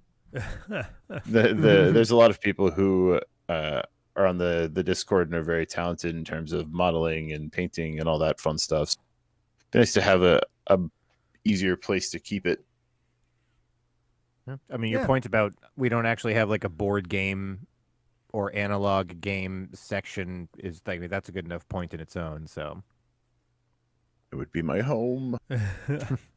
Yeah, I meant to do that actually earlier this week. It's been like a crazy week, even with way less on my plate in terms of like the video editing style of area of stuff. But yeah, we can get one of those set up for sure. Let's see. Oh, The threads could work, but I think it's it's like general enough that it's not restricted to any one game or that kind of Yeah. thing, but just for like board games as well as like painting, modeling, D&D, 40K, Gunpla, all that various stuff would be fun. I didn't even see All the comment. all that the was on there, weird all the weird weeaboo ship anime girls that are model kits apparently. The board games might make That- sense for the game discussion, like forum room or whatever we want to call that. But the like just analog stuff in general, though, we can definitely have a channel for that. I think, like a regular discussion-y channel, not like a forum channel. Yeah. a threaded forum, yeah. Yeah, they make it confusing because like I think forum in my brain goes to a website, not like a thread discussion room or whatever. But Yeah, I still don't like every time I go to the forum discussion thing, I have to stare at it for a couple minutes to be like, okay, what this do I click What this? are Oh, you how and does how this do work you again? work? What the fuck? Let's see. Okay, Continuing with well, Twitch. I don't know if you were sticking around at all, Dave, or if you want to go eat, by all means, you should Uh, go eat. I'll chill for a couple more minutes. Okay. I'm finishing paying for my Steam Deck right now. Ah, nice, nice, nice. I Sick. never actually wound up getting one. I put the deposit down, and now every time I open Steam, it's like, reminder, you have until July 2021 to finish your deposit. And I was like, I'm just keeping this here because it's funny now. Oh damn! Mine gave me 3 days to purchase it. I didn't log into Steam during my window because I did not have the cash for it, and also I just happened to not be in there during the like chunk of time where my window was there. So I think they didn't plan on people not logging in after seeing the thing. So now I have an outdated like buy now Oh, curious. message that is just going to be there until the end of time if I don't tell it to not be. So I'm just That's gonna. like 3 years ago when Zim and I played like some League of Legends together once. They gave me like some small gift from the store thing, and now every time I open up League of Legends for the last like 3 years, it says you've received a gift from Zim, and I've obviously already like taken it and put it in my thing. It just the pop up message will never go away. We actually still have an unused gift game from Frozen Foxy from like literally 6 or 7 years ago that we should actually play one of these days. Dang. We'll have to make that work. It would not be a particularly long game, but it's definitely a 4-player game. But I'm going to scoot. But yeah, feel All free right. to submit any recommendations you got for Monday streams. I'll at least take a look at everything and critique or comment on your selection. And then from there, we might even show up. All right. Sounds good. Night, everybody. All right, good night, Hi, dude. Dave. Let's see. As far as other Twitch streamy things going on, so I guess next is me. Tuesdays and Thursdays, I'm doing Nightmare in the Dreamy Let's Play, which is like completionism and challenges of whatever we didn't 100% in Kirby games throughout the Dreamy Let's Play. Nearly every game has at least one thing that we didn't finish, and the ones that didn't, there is a challenge that has essentially been set up as replacement for that. I'm in the midst right now of playing Kirby's Tilt and Tumble. In the stream from last night, that's literally 91% uploaded right now. I managed to get through. So my task over the last 2 streams was to get all of the red stars from the game. There are 30. There's 8 levels with 4 stages apiece, and each of them has one large red star that you're trying to collect. We had 2 of them in the original Let's Play. And I got through levels 1 through 3 last time, picking up 11 red stars. And then last night, I went through the entire rest of the game, getting, what would that have been, 19 more, I think. So we have cleared all of the red stars and unlocked Extra Game, which is basically just Tilt and Tumble but harder. And Oh, good. And we got to get the red stars again, which granted, they live in the same place as they did before. But in a couple cases, the game like changes your means of getting to the red stars, so it's going to be interesting. I don't know what to expect other than pain. We did get through it last time. I just got to make sure to get on early so I can get a bunch done before, essentially if I start winding down and my brain is like, squeezing itself to death and it's like 11 whatever and it's like, yeah, but I've been in for 3 hours and change. Like, all right, cool, I'm out of here. I expect, my guess would be that we probably have 3 more streams of Tilt and Tumble. Okay. I would love to think that we could get it done in 2, since I now know where stuff is now, compared to before. A good chunk of what was making it take so long was just not knowing where stuff was. Like, I was finding it out as we went. So that might speed up. It could be 2 streams. I'm expecting it to be 3, but it could be. So we'll see how that kind of shakes out, but it's the first truly like planned to be insane challenge that we've got in here so far. I think the no ability run of the arena for Kirby Superstar was an unexpectedly. I was expecting it to be hard. I was not expecting it to be almost impossible. With between the computer virus fight and Meta Knight in particular, that was rough. We got there though. It took a long ass time. I think it took 9 hours and change just to do the powerless arena fight. But we did get there. And now we're in Tilt and Tumble. We've gotten through the first major hurdle. Now we got the second one, and then we'll be on our way and cruising. And I think the next oh man, where's my list? I think it's the first of 3 expected to be rather long things that we've got going on. Where did I put this thing? My note files are all fucked up. Nope, it's not there. Oh, I had this in here earlier tonight, and it's vanished on me. Every now and then it'll switch my view from oh, you're looking at everything to, oh yeah, you're just looking at some of them. We're hiding a couple for no real reason. Yeah, there we go. It just hit it for no real reason. There it is. I don't know why it fucking does that. 1, 2, 3. So including this, 3 of the next 4 games are gonna be meaty motherfuckers. And yeah, literally cruising in one case. That one's gonna be an interesting ride. But we'll air them all anyway. That's where my streams are at. At some point, Project Cross Zone is going to happen, and I may have another stream coming up in the next few months. There may be something that I'm alternating with, so maybe rather than Tuesday and Thursday for Nightmare in the Dreamy Let's Play, that might be a 1 night a week affair, and the other night maybe a different thing. Some things are being planned and kind of sussed out. We'll see how it goes. But if it does happen, it'll be something pretty special, I think. So we'll see how that goes. Nice. So moving on from that, any more Secret Sonic games play on stream coming up? No, not currently. I was debating playing all the was it Sage? Not Sage. Sonic Hacking Contest. Not all of them, but at least a handful of the entries for that. But I think because of Nightmare in the Dreamy Let's Play and also the other potential things that are coming up, including Project Cross Zone, I don't think I've got quite the space for them this year. I might have to wait 1 more year and then grab, Sage Expo and Sonic Hacking Contest games next time around. I think once Nightmare in the Dreamy Let's Play is over with, I'll definitely be doing more stuff like that. I would also love to really do Ludum Dare games. I've been meaning to try doing those for a while now, so it'd be cool to make that happen. I think that's it for me, though, as far as my streams, which brings us to Wednesdays with up until very recently and at some point in the future, Inindo Way of the Ninja. If you want to take that away, Jeff. Yes, sir. Well, boy, am I glad that on Tuesday night you ended up deciding or not being able to stream, and I took over because... No kidding.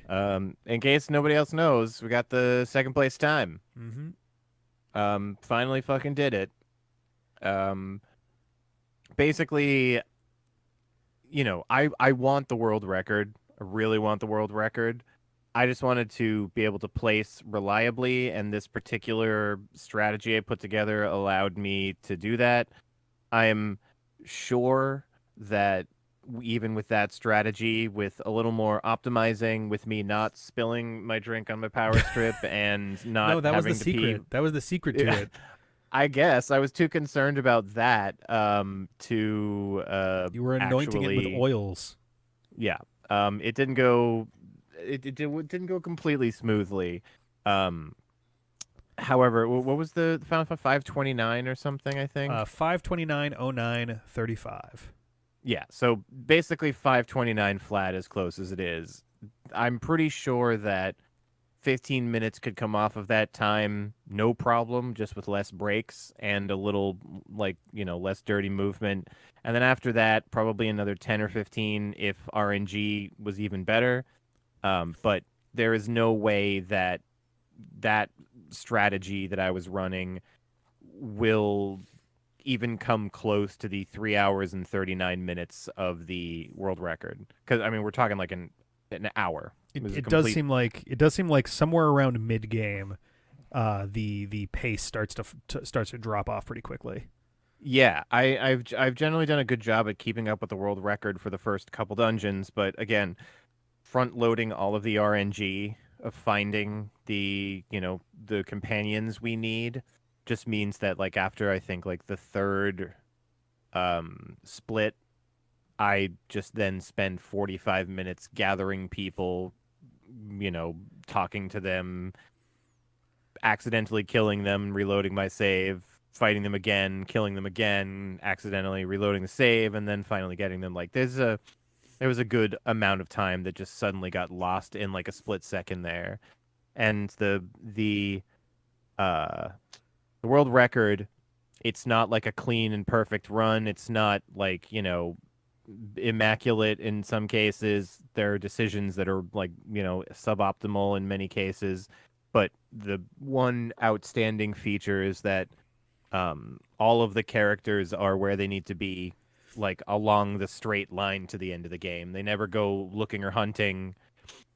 They pick up characters at like, the mountain where they need to use them. Like they're about to go into the dungeon and they're in the dungeon's inn. So they draft them out of the inn and then walk right in with the new character. And like, yeah. So there's the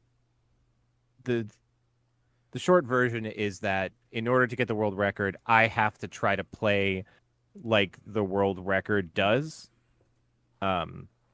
I rebuilt the run to make it at least more tolerable to watch and to have it die at 45 minutes instead of 2.5 hours. If it's going to die because, RNG did not bless us. I don't know how many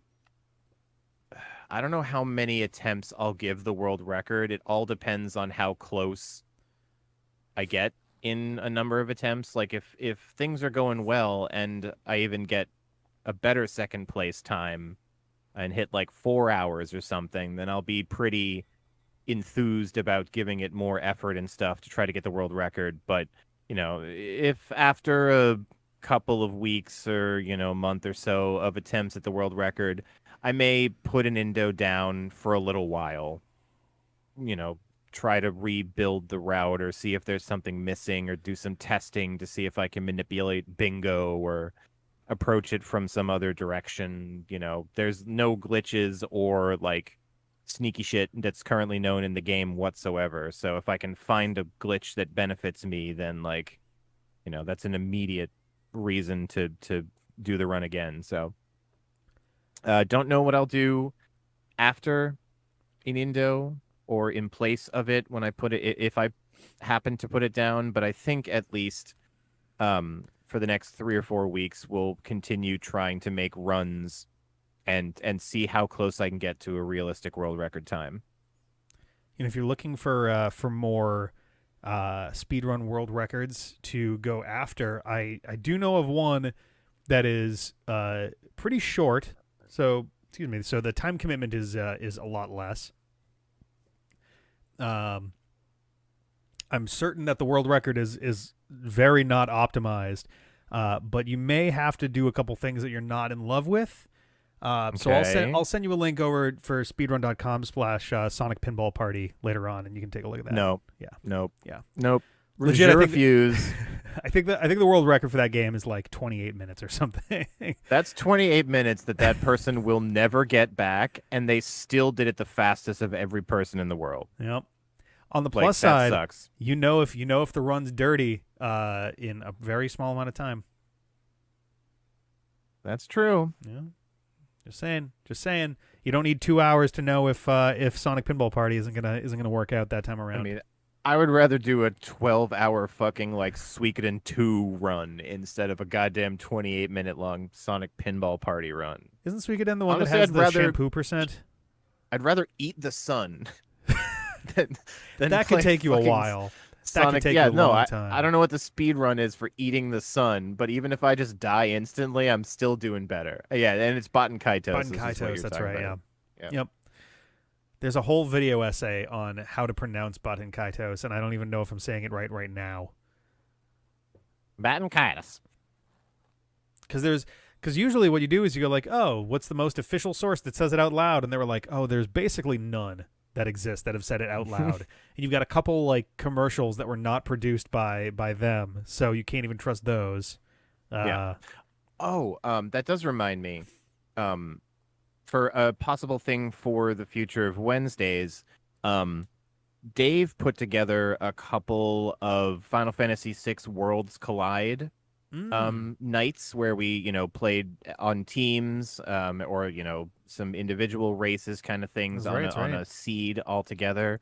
That's something that like you could digest the nature of the game within an evening or so, and like getting John in on it, I think would be fun. Like, he loves Final Fantasy VI, so you know, I think that would be interesting if we could ever get him, because we did that all telepresence wise anyway. We just Yeah. shared screens over Discord and had the producer Dave, who wasn't, doing an actual run, cutting back and forth from the windows and things. And Well, I can't yeah, speak. I think I can't speak for anybody else, but for me, I haven't even played that game to completion yet. I would need to actually like.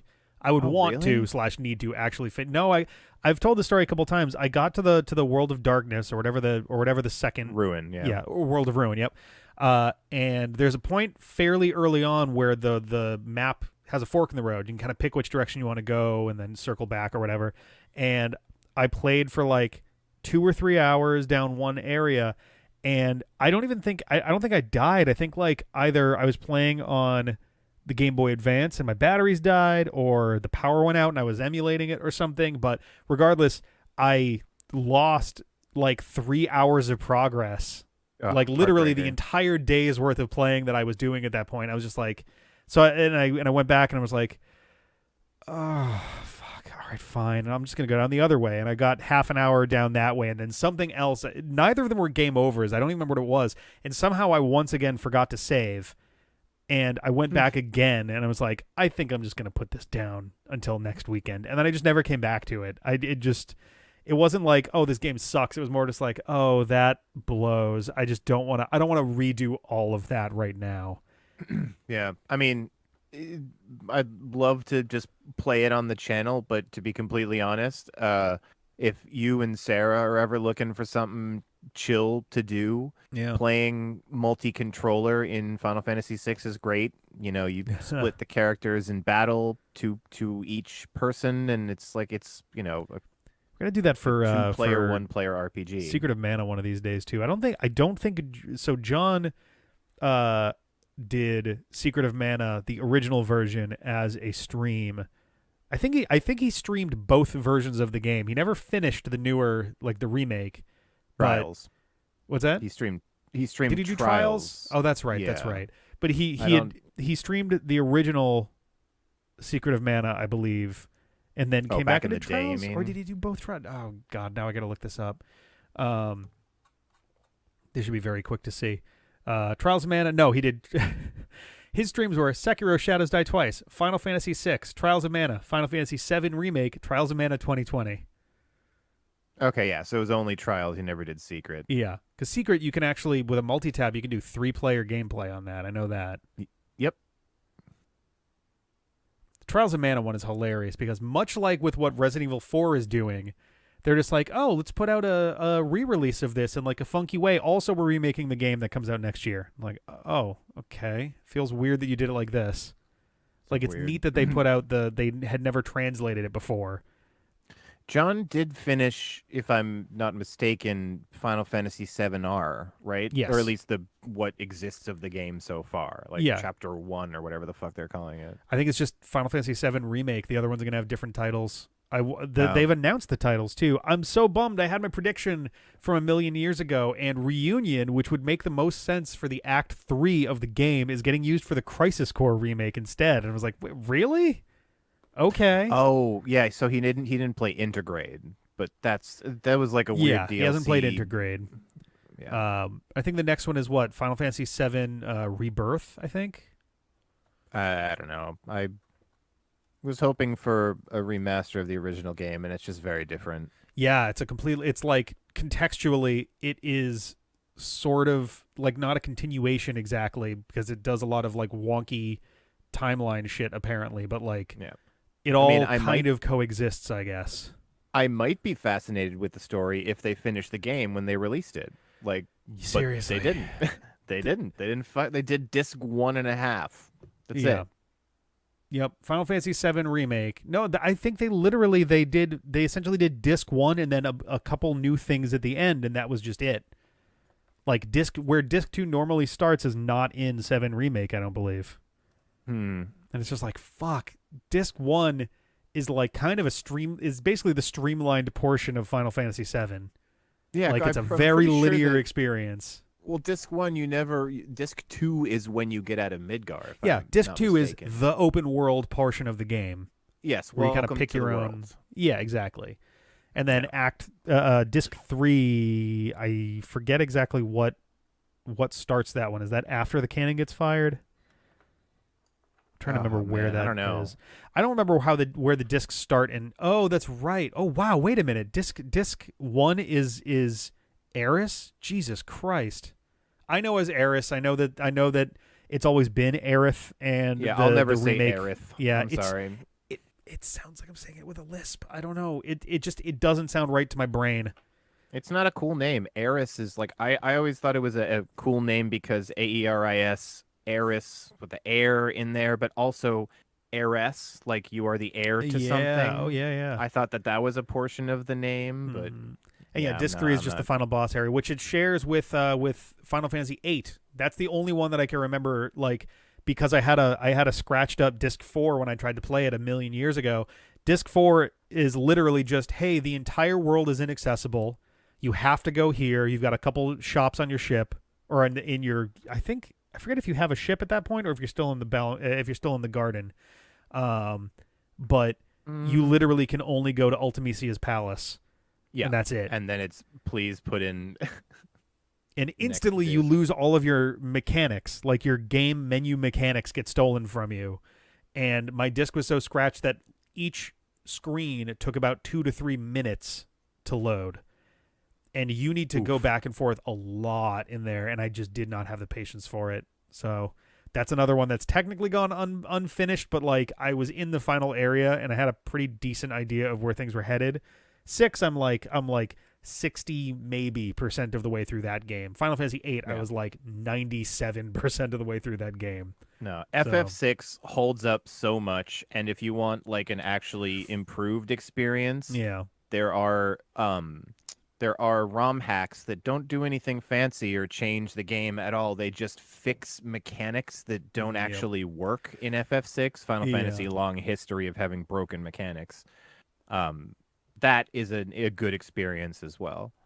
But honestly, if there was a Final Fantasy I was going to go back and play again, it'd probably be unpopular answer incoming, Final Fantasy 9. I was actually just about to say that's the only game that I've played less than like an hour of. And honestly, I were to, very few people have like really played that game all the way through. A lot have like touched it or sampled it, but I've played 1, 2, and 3 all the way to the end.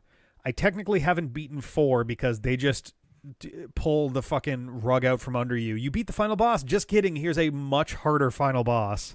Yeah. So I don't think I've actually seen the ending of 4 because that's the one with X Death, I think, right? Or is that? No, I'm thinking of No. Oh shit, not X Death. X Death is 5. 4 is Zemus and Zeromus.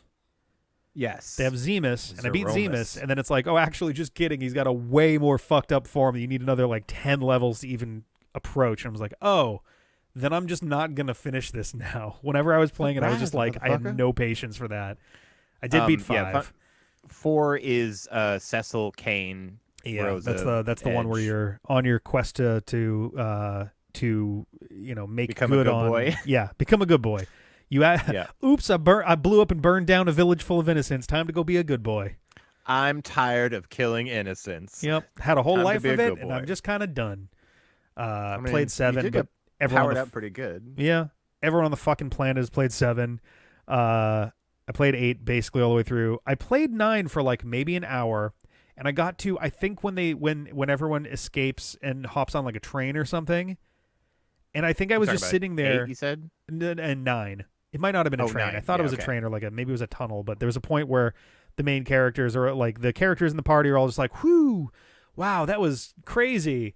And they're just kind of like collecting themselves and I've heard since then, this was like maybe 15 years ago. Since then, I have been told essentially that like, yeah, the first chapter and like, half of the next chapter are fucking slow. But once you get past that, it starts moving. And it's full to the brim of like references to all sorts of other like it's essentially a send up to the rest of the franchise up to that point. It's so colorful, and there's all these little vignettes throughout the world, like little tiny things to find, and yeah. But I got an hour or two in, and I just kind of was sitting there going like, I'm just bored. I'm like just not enjoying this, and which is weird because I'm usually willing to give games the benefit of the doubt for like a day of play. Like I'll play it for basically a full day and then go, if you can't get me within a full day of playing, then like then I'm like, all right, fine, I gave you your chance, but you got to hook me sooner than that. This one I was like an hour or two in, and I was like, yeah, I'm just not feeling it. Nothing has grabbed me so far. But yeah, I've heard really good things about it now, and I've played 10. I love 10. Unpopular opinion there. Apparently 10 is like the black sheep of the family because they had the gall to go back to a turn-based system. I mean, I liked 10. I thought it gave me like Neon Genesis Evangelion flashbacks a couple times in the storyline. The storyline essentially being existential wise. Yeah, there's this thing that will consume everything. That's just like, and we, spoiler incoming in 3, 2, 1, we willingly sacrifice, the best and brightest among us just to hold it off for another year is like a very interesting place for a plot to be built on. Especially when like characters start revealing like, oh yeah, I've known this the whole time. I didn't say anything, but yeah, no, I know that. I was like, oh, okay. So some of you are just letting this shit happen. All right. And I played a little bit of 10-2. Never touched it. It's not bad. It's just so different from 10, and I never got my brain around essentially the dress spheres thing is just you get to choose your job on the fly in battle, which was hard to strategize. And then also, literally at the start of the game, you have the Celsius, I think, and you can go anywhere from the get-go. So that is something that I think that they did as a reaction to FFX, and one of my biggest complaints 10 is about extremely FFX, linear for most of the game. So it was a railroad. Yeah. For 90% of the game, it's a railroad, and even when it isn't, it's like, select from a menu one of these places you'd like to go, and that's it. So there was never the element of being freed into the world. Every Final Fantasy has that moment where they're like, woof, all right, well, we understand the stakes now, and we got a lot of shit to do in the world, so good luck, here you go. Yep. Here's your truck or your airship, or just fly the high school around. You can basically just walk directly into super boss battles from the beginning of the game. Fascinating. Yep. It's just like, oh, so I just have to choose luckily this whole time. 10 had really unfortunate, I wouldn't even call it early voice acting. It was like Gen 2 voice acting where the quality was better, like technically, but the acting quality was still struggling. We were not in the era of, the late 2000s where they started to actually really focus on getting quality voice actors to voice act. Like we weren't in the Symphony of the Night era or the Time Crisis era or any of those, or as like or Shenmue or whatever, where it's like, oh, they just grabbed somebody and shoved a script in their face and went go. As James has posted in the chat, it's literally a meme. Like when they do speed runs of it, it's like that's one of the splits in the fucking speed run sometimes. Well, honestly, and it's funny too because like it's easy to take that in a vacuum and be like, wow, this voice acting sucks. And like the voice acting in that game was definitely rough. That one's one that you got to remember too, and this isn't me going to bat for it. It's more just like adding context, I guess, is like that's an intentionally badly done, not even badly done. It's an intentionally weirdly performed scene, because the whole point is for that like I always know him as Titus and not Titus, because Titus like Titus. tide, like the tides, like come on. Anyway, so Titus and Yuna are both like super depressed, and there's like, no, you know what, we just gotta like laugh, you gotta laugh, you gotta like tell the world to fuck off kind of thing, ha ha ha ha ha, I'm still laughing kind of deal. And it's like the whole point is that it's like, yeah, it's like, they're both over emotional and kind of like really forcibly kind of doing that. And it's like, yeah, if you just take that scene out of context, it looks like whoever the voice actor was a literal crazy person. But instead it's like, oh no, that actually does make sense within the context of what was going on there. That's very interesting, Oxford. I did not know that it was in reference to a sun god called Tita. Oh, okay. That makes sense. I'm sure that probably more than 75% of the world definitely knew of the sun god Tita for them to reference. Honestly, we'll close the conversation about Final Fantasy with my thought that I would literally play Final Fantasy X just for Blitzball. Like, I loved Quad Mist in FF9, but like Final Fantasy X's greatest achievement was putting a sports simulation / action game within a fucking Blitzball, yeah. It's so good. Legitimately decent challenge too. If you know what's coming, you can plan ahead for it to get the eject shot without too much difficulty. But yeah, and if you know where to pick up the right players, yeah, like it's a lot easier. But... Yes, yeah, that definitely makes life a little easier. I looked up the voice actor for Titus because I was like, I feel like I should remember who this is, and I recognize the name vaguely, James Arnold Taylor, who honestly looks like he could be the long lost twin of Kevin Conroy. But he also voiced Leonardo in the TMNT movie from 2007, the one that didn't look horribly hideous. He was Obi-Wan Kenobi in the Clone Wars movie, not the show. I don't know if he was also if he was also Obi-Wan for the show. I don't know why, but his headshot makes him look like an AI generated person. I can kind of see what it is. He just looks like a robot built him. Yeah, he also played Nick Cage on The King of Queens, which is a confusing thing to say out loud. Oh. And also Ratchet in the Ratchet and Clank movie. Oh, I didn't know that. But yeah, so it's kind of fun. But yeah, so I don't know how we got into all of that. I guess we were talking about streaming stuff. I should dive into the... Oh yeah, go ahead. I was going to say, well, I think it came from, we're talking about, who's streamed what. We mentioned that John had done the Trials and Final Fantasies, and we got talking into it. So once again, I will submit my request for the final Let's Play once we put one or two of these to fuckers to bed. Yeah, I think I talked about this a little bit. If I haven't, then this is the first that I've talked about it. Hooray.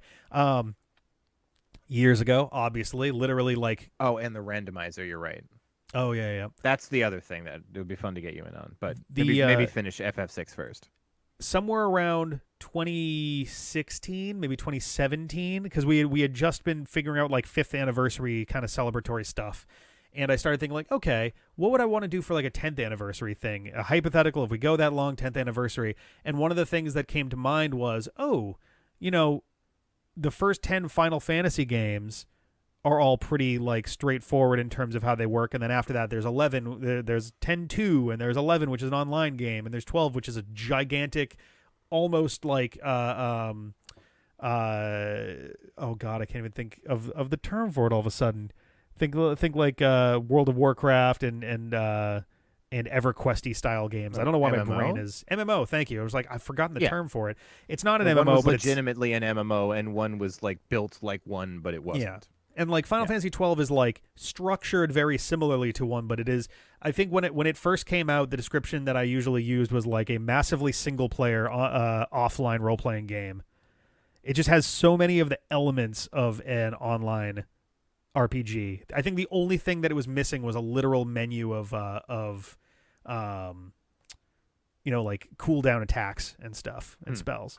And the Gambit's kind of, swapped out for that anyway. But regardless, at the time I was like, oh, what'd be really cool is to like ahead of time record all this stuff and then release, condensed down Let's Plays of the first 10 Final Fantasy games, one for each of the years that we've done this thing and all that. And like it never happened. And, it was one of those ones where I think we were planning it in like 2016, and I was like, it will take most of the time between then and 2021 to actually like get through all of that if we were trying to add it on, and like obviously it didn't happen. But yeah, so the problem being with something like that is that if you said to me, Jeff, beat Final Fantasy VI as fast as you can using like non-glitch strategies, I could do it pretty fast, but it would still take a while. But at the same time, it's like, not a very good missing out experience for folks who who aren't familiar. And like that's the thing, if you're missing out on all the fun stuff. If you're playing through the first 10 Final Fantasies, you are probably talking somewhere between 300 to 400 hours of gameplay,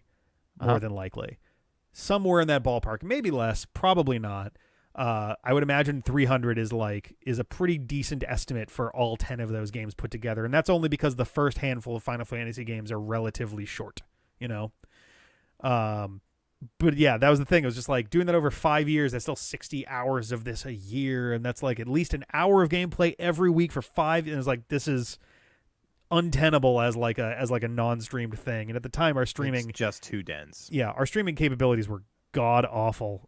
Mario Kart 8 is showing up on D-Pad Unpause this coming week, and it includes our stream of that, and it literally is like an unwatchable thing. It's after the 5 actually watchable recorded videos, but it didn't make sense to separate the stream out from the rest of those. And it's just like, wow, yeah, that was, we've had some rough goes with streaming, but back then between Splatoon and Mario Kart 8 and the Back to the Future games, like it was fucking rough trying to get any of those streams working properly. Yeah. Because I think we were doing it wirelessly too. Like it was just a fucking mess. It was all terrible. I gotta, we're gonna talk about some telepresence stuff, because anytime we think about like, we'll do the Final Fantasies, like John and I honestly want to be involved, and so would Ben. And yeah, but I think that's a thing that, especially because, and I've talked with Sarah about this a couple times too, is like the form that the channel has taken has really shifted a bunch. Where it used to be, it was me and John, and for a time Ben and Meg all living under one roof, and CJ and Felice living nearby, and like Ian wasn't all that far away, and Dustin was relatively close too. And it's like everyone's slowly, we're all in our 30s, so everyone's kind of drifting and doing their thing, which makes it harder to get together for stuff. I've been chatting with John, planning to get Robot Rumble, for example, back on its feet. Potentially nice. as a remotely done thing, because it really, each of those is like four or so hours of recording, and it's just a lot, and he usually isn't able to dedicate that many hours in the day here because he also has to drive 2 hours back and forth. So that's a thing that may wind up being like a thing that gets done over Discord or something. And similar for other things, especially for streams, where it's like, okay, with the right setup, it would not be all that difficult. Like you guys are already doing that for the Sunday stuff anyway.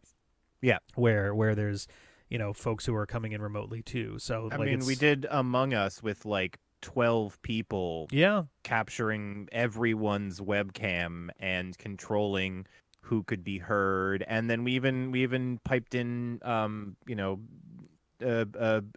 members of the Discord and stuff. Yep. Brought them in, and it's doable. It just, the mechanics and legwork need to be done ahead of time, and for good quality stuff, you want to do a local recording and then rebuild the scene in the actual in Premiere, as opposed to just taking the raw output. But discussion for later. Exactly. Yeah. Like there's definitely some like planning that'll have to be done to make some of those things sort of function and all of that. So like, I don't know, we'll figure some things out for that. But yeah, I think streaming will have a bunch of new options coming, and honestly, even just for recording stuff, like it'd be possible to do some non-streamed, non-streamed to people, but streamed amongst each other to get like the recording for it stuff. that happens. Yeah, I want to talk to good old Booney about doing a Final Fantasy Tactics hardcore ROM hack with me, and that's the kind of thing that we could do with 2 webcams and Twitch, or just literally just recorded us 2 and then upload it to YouTube or something. Yep. God, I love that fucking game. I haven't touched it in ages, but that was I think that kind of revived my interest in Final Fantasy in general, because at the time, there was like, okay, you've got a bunch of NES games, you've got Final Fantasy Mystic Quest and shit like that, and it's like, oh, or the Game Boy Still games. have my copy of Mystic Quest. Oh yeah. Oh, I'm so sorry. I bought it right after I played Final Fantasy VI because I was like, cool, another Final Fantasy game. And then I played it and I was like, is this for babies? And it turns out, yes. It's literally for babies. It is one of the biggest examples of Japanese game developers going, oh, Americans are fucking awful at video games. Just give them this. It basically plays itself. They're probably stupid. Yeah. Oh, my God. I mean, you can literally turn on auto battle. Yeah. And, so long as you're not playing extremely poorly, you could basically just do that and walk through the whole ass game. Mm-hmm. It's honestly it is shocking. a fair point, Alex. The music is good.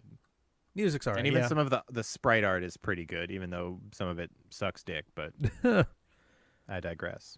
Oh God. Just to finish up on the streaming game side. I think I have made all comments that I want to.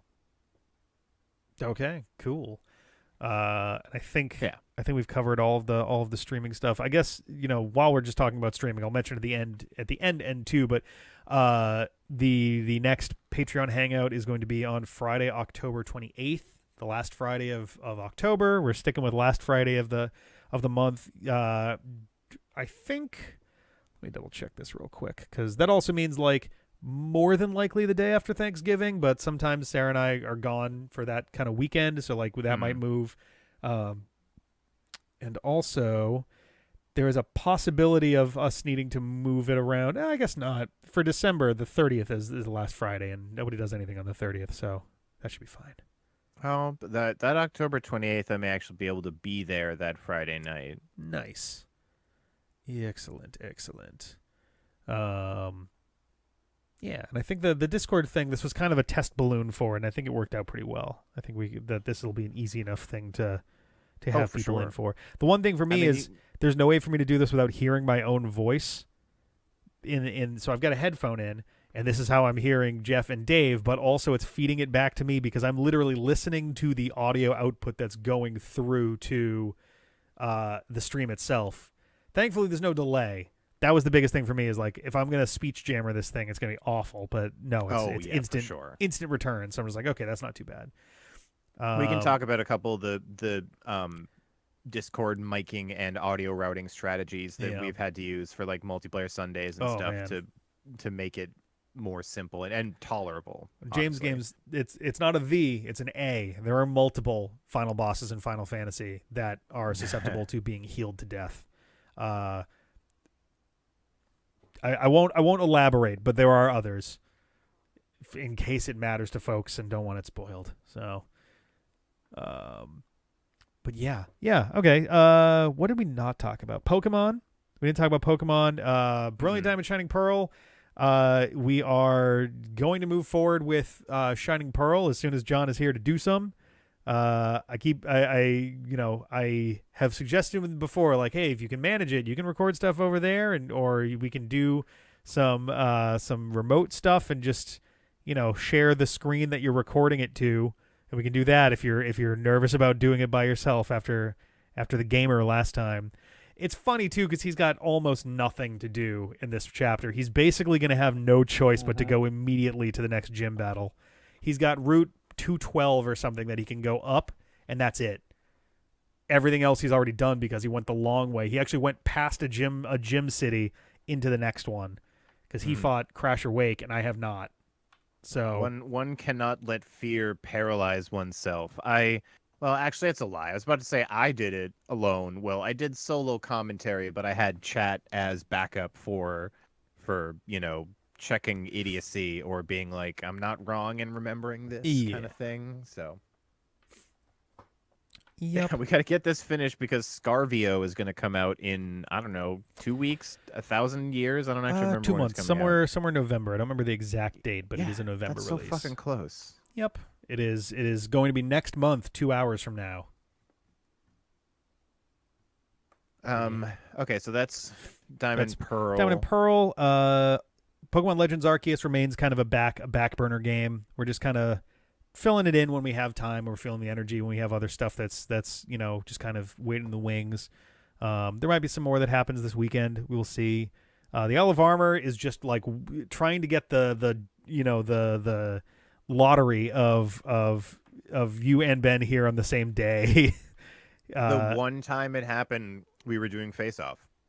Yep, we were doing a face-off, and the overlap was like 30 minutes. I don't think we actually would have been able to meaningfully do anything otherwise. No, we wouldn't have had enough time. But yeah, the last Diamond Pearl face-off was the first time in months that you guys have been here at the same time. So we'll figure it out. We'll figure it out. Ben even said, "Look, I'm alive," and I was like, "Yeah, holy shit, you are." Yeah, decent number of levels coming up before. That's the thing. Yeah.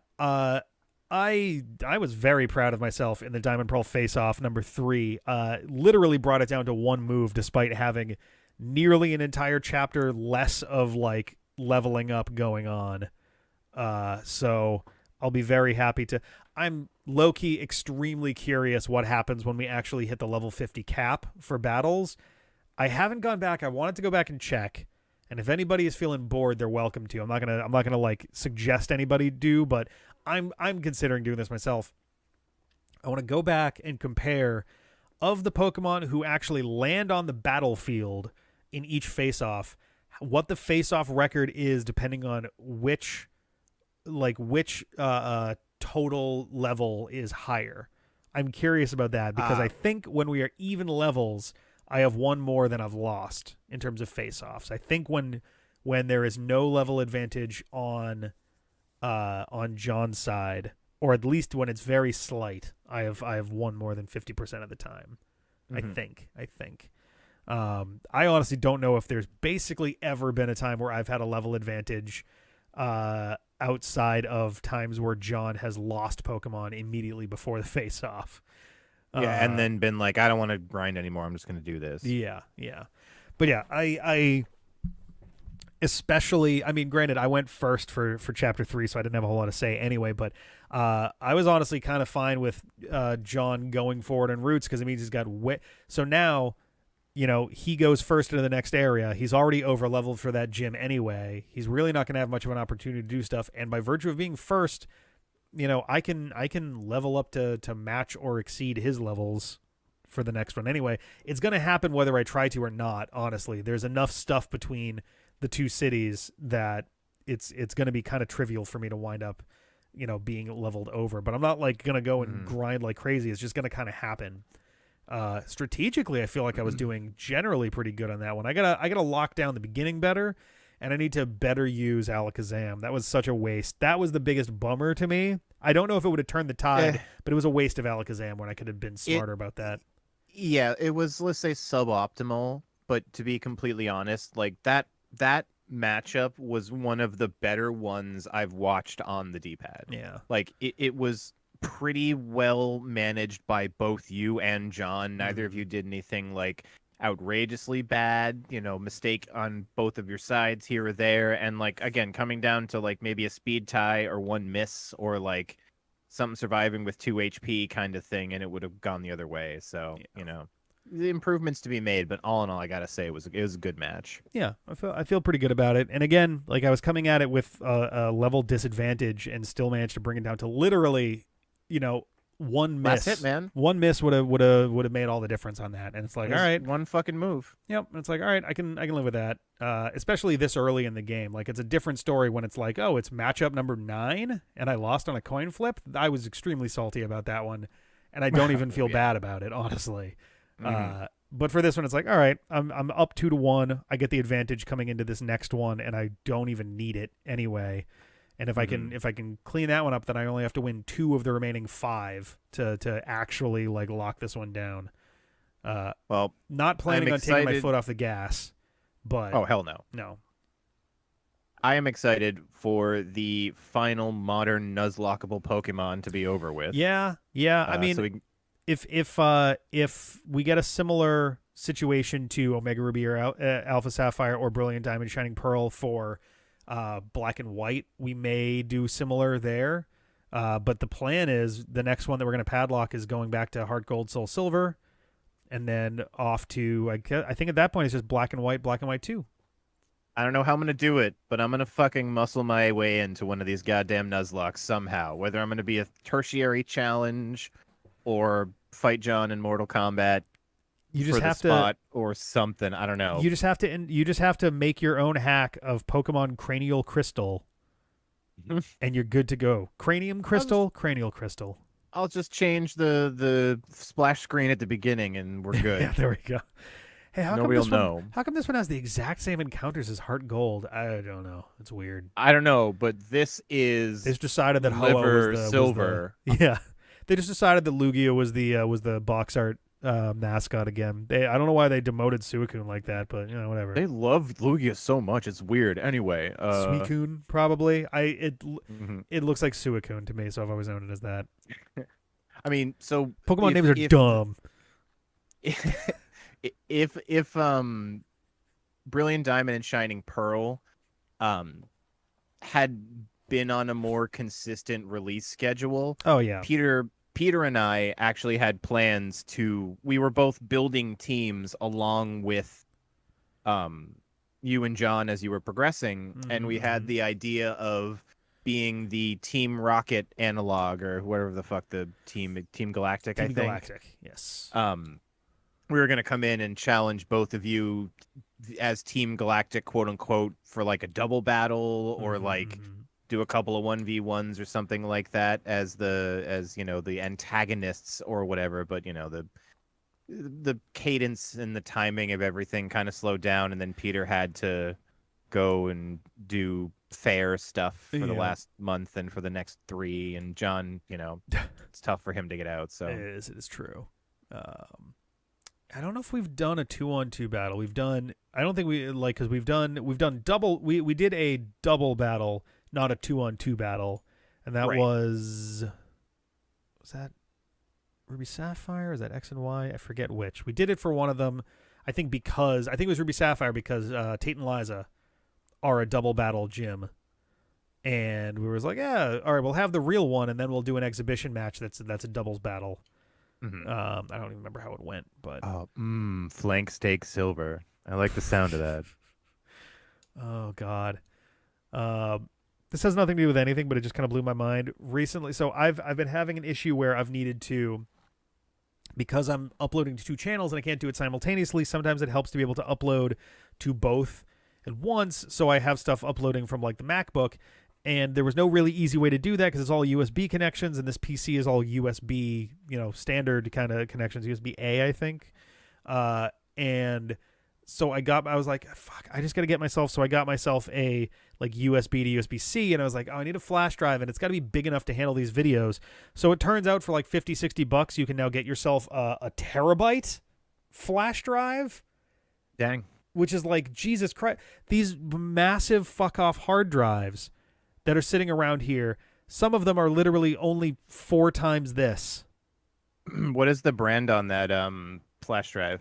Oh, I'll have to check. It might be SanDisk. Okay. If it's SanDisk, then I retract my question. I've seen a number of tech YouTube channels do teardowns of some of the, quote unquote 1 terabyte flash drives that are out there, and they're actually hacked. They have like 128 gigabytes of storage, and the firmware is hacked such that when it hits the end of that 128 gigabytes, it starts rewriting from the beginning. Ooh, interesting. So this is not in fact SanDisk. It's Wumdafor. Doesn't have very good ratings. This was honestly just me going, I need something that can handle like 50 gigs at a time, or like up to 200 gigs at a time, maybe, and just transfer and move over. Like that's all that I've. You may be all set, but before you like rely upon it in one sitting, do a test where you write more than 500 gigs to it. Yeah. and then copy off and make sure the file is whole. It's mostly looking like it's like slow speeds are really is the issue. Although one person on here, I didn't check the ratings. I should have. One of them is talking about that this might be one of the ones that just does overwrites. Ooh. Like I said, you got to really check, because there was a big rash of Chinese companies selling those either through like subsidiaries, like through Walmart or kind of things, or on Yeah. Amazon. They basically write fake firmware so that it declares itself a terabyte, and then there's snippets of code that will basically flip the address table and set it back to 0 Interesting. if it hits over its cap of how much actual storage it has. I'll Or we have could to- just smash it open and I could take a look at the chip. But Oh, maybe sure. not non-destructive testing first. It'd be preferable. It's actually a kind of like, just as a physical thing, it's actually kind of nice. It's got little magnetic stuff going on there to like. It looks nicer than the pieces of shit that I have seen people do videos about. But Yeah. How much was this? It was, yeah, this was like 40 something bucks. So like, even if it does turn out to be bullshit, like, it didn't cost me an arm and a leg. Like, I can live with that. Yes, That's yeah. not the end of the world. It is currently unavailable, which is interesting. That's a very interesting thing.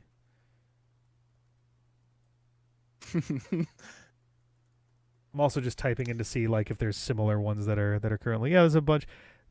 Like this one, I fucking don't believe. Like, I barely believe this. There's another one with mostly 4.5 star ratings that says it's a 2 terabyte one, and it looks like a fucking whistle. From a whistle. I'm not gonna try to pronounce that out loud. NIGORSD. Oh, that's really unfortunate. Yeah, I'm not gonna say that. I was like, if it's Chinese, I've at least listened to enough Chinese I could try to pronounce. Nope. Oh, but yeah, it looks like a referee's whistle. And it claims to be 2 terabytes, and it's got 125 ratings at 4.5 stars. But But it actually has a bunch of garbage ones too. Bot accounts. Yeah, there's a bunch and of how many 1 get stars in removed. here. This was the argument that a lot Yeah. of them made about, like, here's why, Amazon and other salespeople not paying attention to their actual products that they shit out. Like, and then, Hong Ki Lang #1 company Yep. sells, 100,000 of these things. And then people start saying, wait a minute, this is bullshit. And then they contact Amazon and they're like, oh, Hong Ki Lang #1 company is no longer a company. I'm sorry, Yeah. we can't help you. Yep. Oh god. I don't know what the design deal with this is, but there is a flash drive by SanDisk that is 1 terabyte, and it is $150. So that is probably legitimate, and this is probably a piece of shit that will die at some point. So SanDisk is definitely tried and true. I Yeah, think somebody in the SanDisk chat is- had said SanDisk is legit. Yeah, SanDisk is pretty much SanDisk, Samsung. If you get any flash memory from one of those two companies, you're good to go. Western Digital is usually pretty good. Not yeah, always, yeah. but usually. I mean, I have Western Digital fucking hard drives from 15 years ago that Yeah. still spin. I think most of my larger hard drives are Western Digital. Some of them have started to die over time, but I put them through substantially more stress than most people do. You're like an industrial user of hard drives. Yeah, I think Like, the only people who use up more hard drive space are people who are like doing renders for Pixar. Yeah, or storing radio telescope data or Yeah. something like.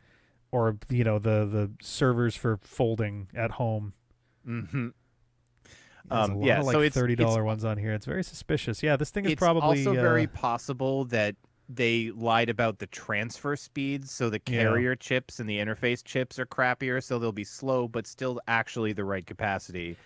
The worst case scenario, obviously, is the ones that are just straight up, fraud. Yeah, I mean, it might be. It's just a shame because it's like this nice little like brushed aluminum kind of thing going on. It's actually really sharp looking. I like it. But yeah, there's definitely a good chance this is just a piece of shit. The transfer speed seemed fine. It also could be a matter of maybe it's just it could also be something that's very cheaply made in general, which means it's got a high failure rate. But I don't know. Time will tell. I have only had to use it once so far, so like I'm Well, not there's also- horribly worried. But There's a number of good examples of companies, especially Chinese companies, who do a lot of the manufacturing and final assembly for these, for like SanDisk, for instance. They have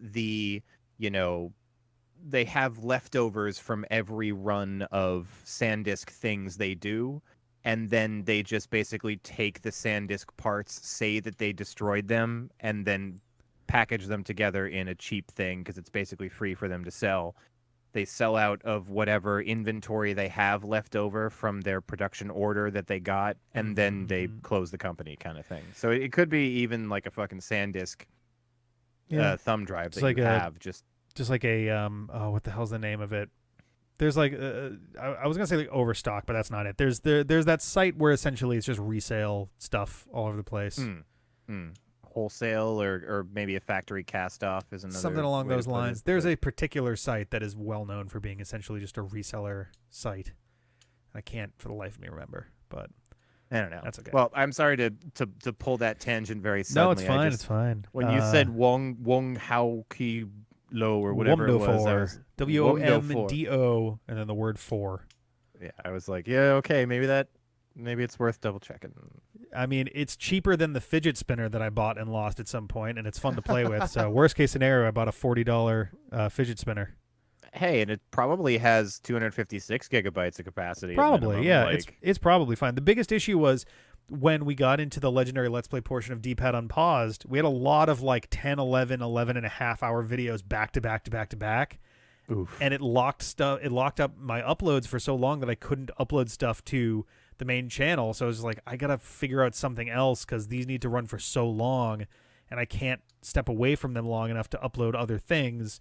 And so this did the trick. So if it may not need to last for terribly much longer, because especially when the Mega Let's Play gets started, some of those are going to be very short, which means we're only going to have one really long one every like couple weeks, which is a lot better.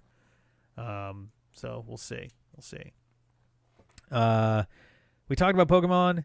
Resident Evil 4. We have a couple episodes already in the can for next week. I believe CJ is coming by this weekend, so we're going to get some more of that recorded. I want to say we're at the end of Chapter 4. I don't think we finished Chapter 4. I think we're at the end of Chapter 4. And what we've got Chapter 5, dash like 1 through 5 to go, plus the final chapter, and then we're out. It is not going to take us all the way until I was going to say Final Fantasy 4. Resident Evil 4 Remake comes out, so I think we are going to have one game in between the Oculus Quest version and the version that people will actually get to enjoy and comprehend what's going on a little bit more. I've been enjoying this just from like an experimental art form sort of standpoint, but I think it'll be nice to be able to see what they do with the remake, especially because some of the elements of RE4 are like fucking strange, even by Resident Evil standpoints. So that'll be interesting to see. Kirby, we have 3 episodes of Kirby's Dream Buffet that were recorded. I haven't gotten around to editing them yet because I'm still not sure how much I like them. Not the game itself. The game is fine, but it's also like, oh, there's so little to actually like do with this game, and we were having really bad streaming issues to make that work properly. So we will see. I will put those up at some point. We may come back around to that later. Did you did those recordings as streams? Not as streams, but you have to have an internet connection to do stuff on there if you're gonna have more than like 2 people and all of that. So Gotcha. So like it was interesting, and literally we were having like the worst internet issues that day that we'd had in like weeks. It was horrible. But so yeah, those, I mean, hell, they may go up this weekend even. Who knows? We'll see. What else? We talked about those. Kingdom Hearts. We're still moving on through Kingdom Hearts. We have one in the can for this weekend. We're probably going to record some more. We're making our way through. We're starting to make some decent progress there. Good old Triple D. Yeah, I haven't there hasn't been enough to like lock us in, but I'm certainly interested. There's pieces that are in there that I'm like, okay, interesting, go on. I'm intrigued by this like dual reality thing that's going on. We're getting bits and pieces of, backstory sort of filled in sideways. We had 2 episodes back to back with like 20 minutes or more of like flashback information that was doled out to us. So that was kind of an interesting thing, but we're back on our feet now. And I think in the episode that goes up tomorrow, we finish off the grid for one of our 2 characters and move on to Prankster's Paradise, I believe is the next area. And I'm curious how long this game actually is. Kingdom Hearts games seem to go with a length where it's like you have a starting area and then either like a world 1, sometimes it's not a world 1, and then there's like, here's 3 areas you can do. And then there's like a node where you're like, oh, here's kind of like an act 1 mid-game kind of thing. And then here's another set of 3.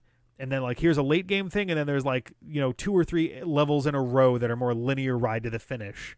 And I'm curious if that is the case for this one or not, just because like we're already getting raw spells. We haven't gotten any Ga spells yet, and I don't know if there's any Jaw spells. But we're already reaching that, and we're only in the 3rd stage really of the game, because we had was it Twilight Town? No, Traverse Town. We had what the hell was the second area? La Cité de Cloche, and the grid. So Prankster's Paradise is number 4, but it already feels like we're like near the middle of the game, and it's like, okay, well, that's interesting. So we'll see. I know that Dream Drop Distance is supposed to be shorter generally than Kingdom Hearts 2 and Birth by Sleep, so maybe that's the case. I don't know. I just can't 50, fucking wait for Kingdom Hearts 3. Like, same. All these mid games, the only one that like I actually kind of liked was Birth by Sleep. Birth by Sleep was interesting for sure. Like the 3 storylines, and Aqua was cool, and like, I thought it was good, but I don't know, Recoded for me was a pass. 358/2 was a pass. Mm-hmm. I feel like there's another one in there maybe, but it was Recoded, Birth by Sleep, and 358/2 were kind of the trio of post Kingdom Hearts 2 games, because it was Kingdom Hearts 1, Chain of Memories, Kingdom Hearts 2, and you had, in no particular order, Recoded, 358/2, and Birth by Sleep. And now we're into the post that trio of like post 2 setup games. So now we've got Dream Drop Distance, which is actually continuing the plot forward. And then we have some of the mobile online stuff to kind of suss out. We got like Kingdom Hearts Kai, Unchained Key, whatever it decides to call itself this week. Kingdom Hearts Big Time Pass, basically. And we've got, at that point, we then have a handful of tiny little cleanup things before we get into 3. I've heard 3, it didn't quite live up to the expectations that people had for it, but we'll see how that goes when we get there. And I'll suspend my judgment, I guess. Yeah, and obviously Kingdom Hearts 4 is on the horizon. Probably 3 years from now. Like, it was a cool trailer, Goofy, but it's, you guys. Honestly, the hilarious thing about Kingdom Hearts 4 is looking at that trailer going, how are they going to make it not seem extremely weird to have Donald Duck and Goofy show up in this? Or are they just going to drop out of the Disney portion of this altogether somehow? Like, it's going to be interesting. I don't know. Yeah, they've kind of, at least in a lot of like the in-between games, they really leaned away from a lot of the Disney properties. Yeah. This like one, KH1 and 2, obviously, like were like literally set in Disney worlds, and yeah, they were Disney vignettes about like stories within Snow White or whatever. But like, it does seem like the Disney portion gets a lot less focus in the later games. Like, you're still going to Disney worlds, but the plots of those things feel less connected to the overall story. Like, even in Dream Drop Distance, the most we get is near the end of each level, a version of Xehanort shows up and taunts one of our characters, and then they leave. And it's like, oh, okay, well, that was something. All right. But it doesn't feel like, in the same way as like Kingdom Hearts 1 really laced that stuff together nicely, where Maleficent had this entire sprawling plan that involved literally the fact that you got to see all the villains meeting for that was like, cool. That's a great little thing to have. But we'll see. We've also got Melody of Memory at some point, and Dark Road and all of that stuff. So like, we've got other things to do that'll be after that. But yeah, Kingdom Hearts is trucking. It's trucking along. I think that's all that I really have to talk about in terms of the stuff that's coming up. Oh, Odyssey stuff. I need to test out. I had to order. Well, I didn't have to order probably, but I decided to order a new battery box for it. It's like a little metal box, and it's like a pass-through for your TV or for your game. The one that came with this, it's the one thing that was not in great condition. Essentially, the little metal prong that you use to stick under the screws. The prongs were not there for that, and you can hypothetically make it work without them. And the problem may have been we have an RF demodulator to essentially mimic a cable box for the sake of using these older coax-based games systems. So that might actually be the problem that's going on here. But I ordered a replacement battery box just to double check that that's the case. Well, mostly just a bright light that you control and put papers on your TV to make into a game with the power of imagination. For the most part, yeah. It's not just one bright light. It's usually a couple, but some of them are just one. But yeah, it's going to be very imagination driven. Don't expect these videos to be 15 minutes long. Many of them will literally be like 5 minutes long. Well, you never know. If we get competitive over a game of Pong or whatever they fucking called it, so they didn't. Ooh, be careful calling it that. Infringe. Yeah, is it tennis or table whatever? tennis? There's also tennis. Table yes. tennis, which predates Pong, and oh god, I'm gonna get the names wrong. Ralph Baer and Magnavox actually sued Atari, and I forgot his name. Shit. Fuck, it's another R name. Ralph Baer. Oh my god. How am I forgetting this? The guy who made Pong. My video game knowledge is not that complete in the early days. He made Pong, he made the Atari, he made a bunch of other stuff too. Nolan Bushnell. Why did I think? Oh, because he had the B, not the R. Yeah, Nolan Bushnell and Atari were sued by Ralph Baer and Magnavox, essentially for accusing them of stealing table tennis, which they kind of sort of did. I forget how it all ended out. It ended positively for Magnavox, and I think that Atari actually had to license out Pong, essentially, to make it make sense. Yeah, I mean, you could make the argument that because it's an analog built cartridge, there's literally, a circuit in there. It's not like you're, reading a ROM and it's really a fancy digital thing. It's like there's literally, the game is a circuit. So as long as they didn't exactly copy the circuit, it couldn't be infringement. But then again, the product is like the literal same thing. Well, at the time, Magnavox had a patent on home video game consoles. Oh, and that was like the bigger portion of it. Them having an identical game called of table tennis was like icing on the cake. But at the time, they were defending their patent for home video game consoles, and they actually won. Things shook out differently over the course of a handful of years, but yeah, Magnavox won on a patent lawsuit, which is kind of wild to think about. Oof. And yes, Alex Bird, AVGN did cover the Odyssey. Unfortunately, it was an episode where he was like, "Oh, I need a second player. Come on in, shit pickle," and it was that for the whole episode, which was unfortunate because it's a surprisingly insightful video. But every 10 seconds, we've got James Rolfe making fart noises into his microphone, and an image of a brown turd-like pickle with his face on it. So that's an unfortunate video. It's just not very pleasant to watch, which sucks because it's a decent video otherwise.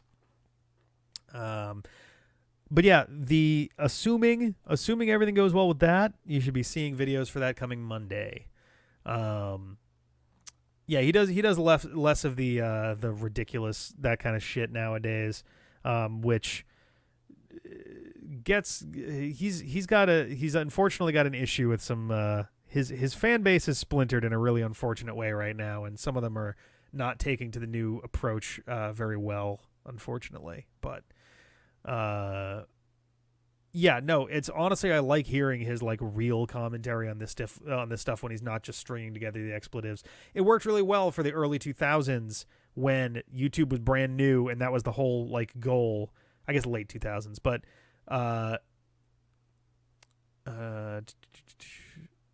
gotcha. Oh god, I can't believe that he brought it back. Jeez. Oh god. Yeah, the extended things were always kind of hit or miss for me. I have the first 2 seasons of AVGN on DVD somewhere behind me in this thing. Actually, it might even be on the table. I have, oh God, I'm reversed. A bunch of this stuff is things that need to go back onto the bookshelves with the games and the DVDs. I've been picking up and rearranging things and washing couch covers and all that stuff. So, but yeah, I think we've been at this for oh my God, 2.5 hours at this point. I think we should wrap it up. This has been solid. This has been really good, and I want to thank you guys. Thanks for hanging out, everyone. Yeah, I want to thank you guys for hanging out. Thanks to everybody who's watching the VOD. After the fact, I meant to mention this at the beginning, but if you're watching this on VOD, then you can join live if you head to patreon.com/dpatfm and see, how to join in on these lives. We do it the last Friday of every month. There's other rewards in there as well, including, I think there's actually a discount code for store floating around somewhere in there. dpad.store. Head to dpad.store. We've got 4 brand new shirts in the merch store. We have we have Full Heart Laser Sword, our very first band shirt. We have 2 versions of an Odyssey shirt, and we have, oh my God, what was the other one? An Unpaused shirt. We have the Unpaused thing as well. So yeah. No, Unpaused wasn't too much work. I was having work was we're in the middle of a really major push for like a product update right now that involves like partner companies and all of that stuff. So it's like, okay, this shit needs to get done. And I'm like, at the end of the day, I was finding myself just being like, I'm literally needing to like do like meditation techniques to like not be hyperventilating in my chair. So .store and .shop are both valid, and I think they both go to our thing. I know .store does. .shop also does. If you do dpad.store, dpad.shop, both of them will go to. Difference in Classic and Tri-Blend. Tri-Blend is softer. I have a bunch of, I think actually the one I'm wearing right now, I do know this off the top of my head as well. If you want the actual technical definition, cotton or it's like different 3 materials put together that give you essentially one a of them has softer, polyester and rayon and stuff in it, so it's that like smoother, softer feel. But the regular is all 100% cotton, so it's like really durable. Yeah, they're both durable, but Yeah, honestly, I find the Tri-Blend a little bit comfier, but it has a bit of stretch to it too. Yeah, so pretty good. I usually go with those. It's part of the reason I also put those usually as the default version that shows up on there. I wish that Teespring was better about essentially put the design up and then let people scroll through the products a little easier. It feels like it's this huge rigmarole to it's weird. I don't know. I would like to be able to customize the order that things show up on that page, and literally all I can do is, here's all of our listings in chronological order of when they were added, and you can put a little star, and if the star is there, they go to the very top of the list, but everything that's starred is also listed in chronological order. And it's like, oh, so I can't make something be number 1 unless I unstar everything that came up before it, which kind of blows. But alas. And the cotton shirts should always be there. The Tri-Blend should always be there. Every now and then I'll shuffle around and do some various like product ones that are in there too, whether it's like mouse pads or mugs or whatever. If there's ever requests for a design to be put on a particular type of item, by all means let me know and I'll add it. It's very easy to do. Either myself or Peter can add it. And that'll be available very quickly. It takes like minutes to do. It's pretty straightforward. Each pattern on every individual type of product. Oh, okay. That's good then. All right. I wasn't sure if that was the case or not. The crop hoodies I think are pretty new. I don't remember seeing them the last time we put stuff up, which was only like 2 or 3 months ago. But I saw that. I was kind of like, all right, that seems kind of cool. We'll throw that in there too. Why not? And I think that was that for Unpaused or is that for Odyssey? I forget. But regardless, lots of good stuff in there. You can check that out. There's going to be more shirts and merch coming, by the end of the year. There's like at least a handful that are kind of in progress that will hopefully be up around like Thanksgiving time. We'll probably do like a Black Friday sale or something. Who knows? I'm rambling. Thank you guys for hanging out. I'll catch you guys later. Head to, oh God, we don't even have a custom URL for it yet. there's a link. If you go to dpad.fm, it'll go to the YouTube channel, and then from there should be a link at the very top of the thing for dpad unpaused. The more subs we can get on there, the sooner we can get a custom URL once we get to 100 subscribers, and then I'll actually be able to have a youtube.com/dpad unpaused. What I should do is also just do dpad.fm/unpaused to lead there. So I'll make that happen before tomorrow. dpad.fm/unpaused will be a thing so that people can find it easily. Jeff, do you have anything else you wanted to say before we wrap this up? No, homie, I feel like we covered pretty much everything that was on either of our minds. All right. Well, with that, I'll catch you guys later. Thank you guys very much. How much would we make a It's No Use crop hoodie? It would take minutes. I could do that basically now. As soon as I wrap this up, I'll throw the crop hoodie on It's No Use. Why not? Catch you guys later. Have a good one, and bye. Bye, friends. Oop. Oh, dear. XSplit has frozen on. Oh, there it is. Oh, good Lord. There we go. All right, bye.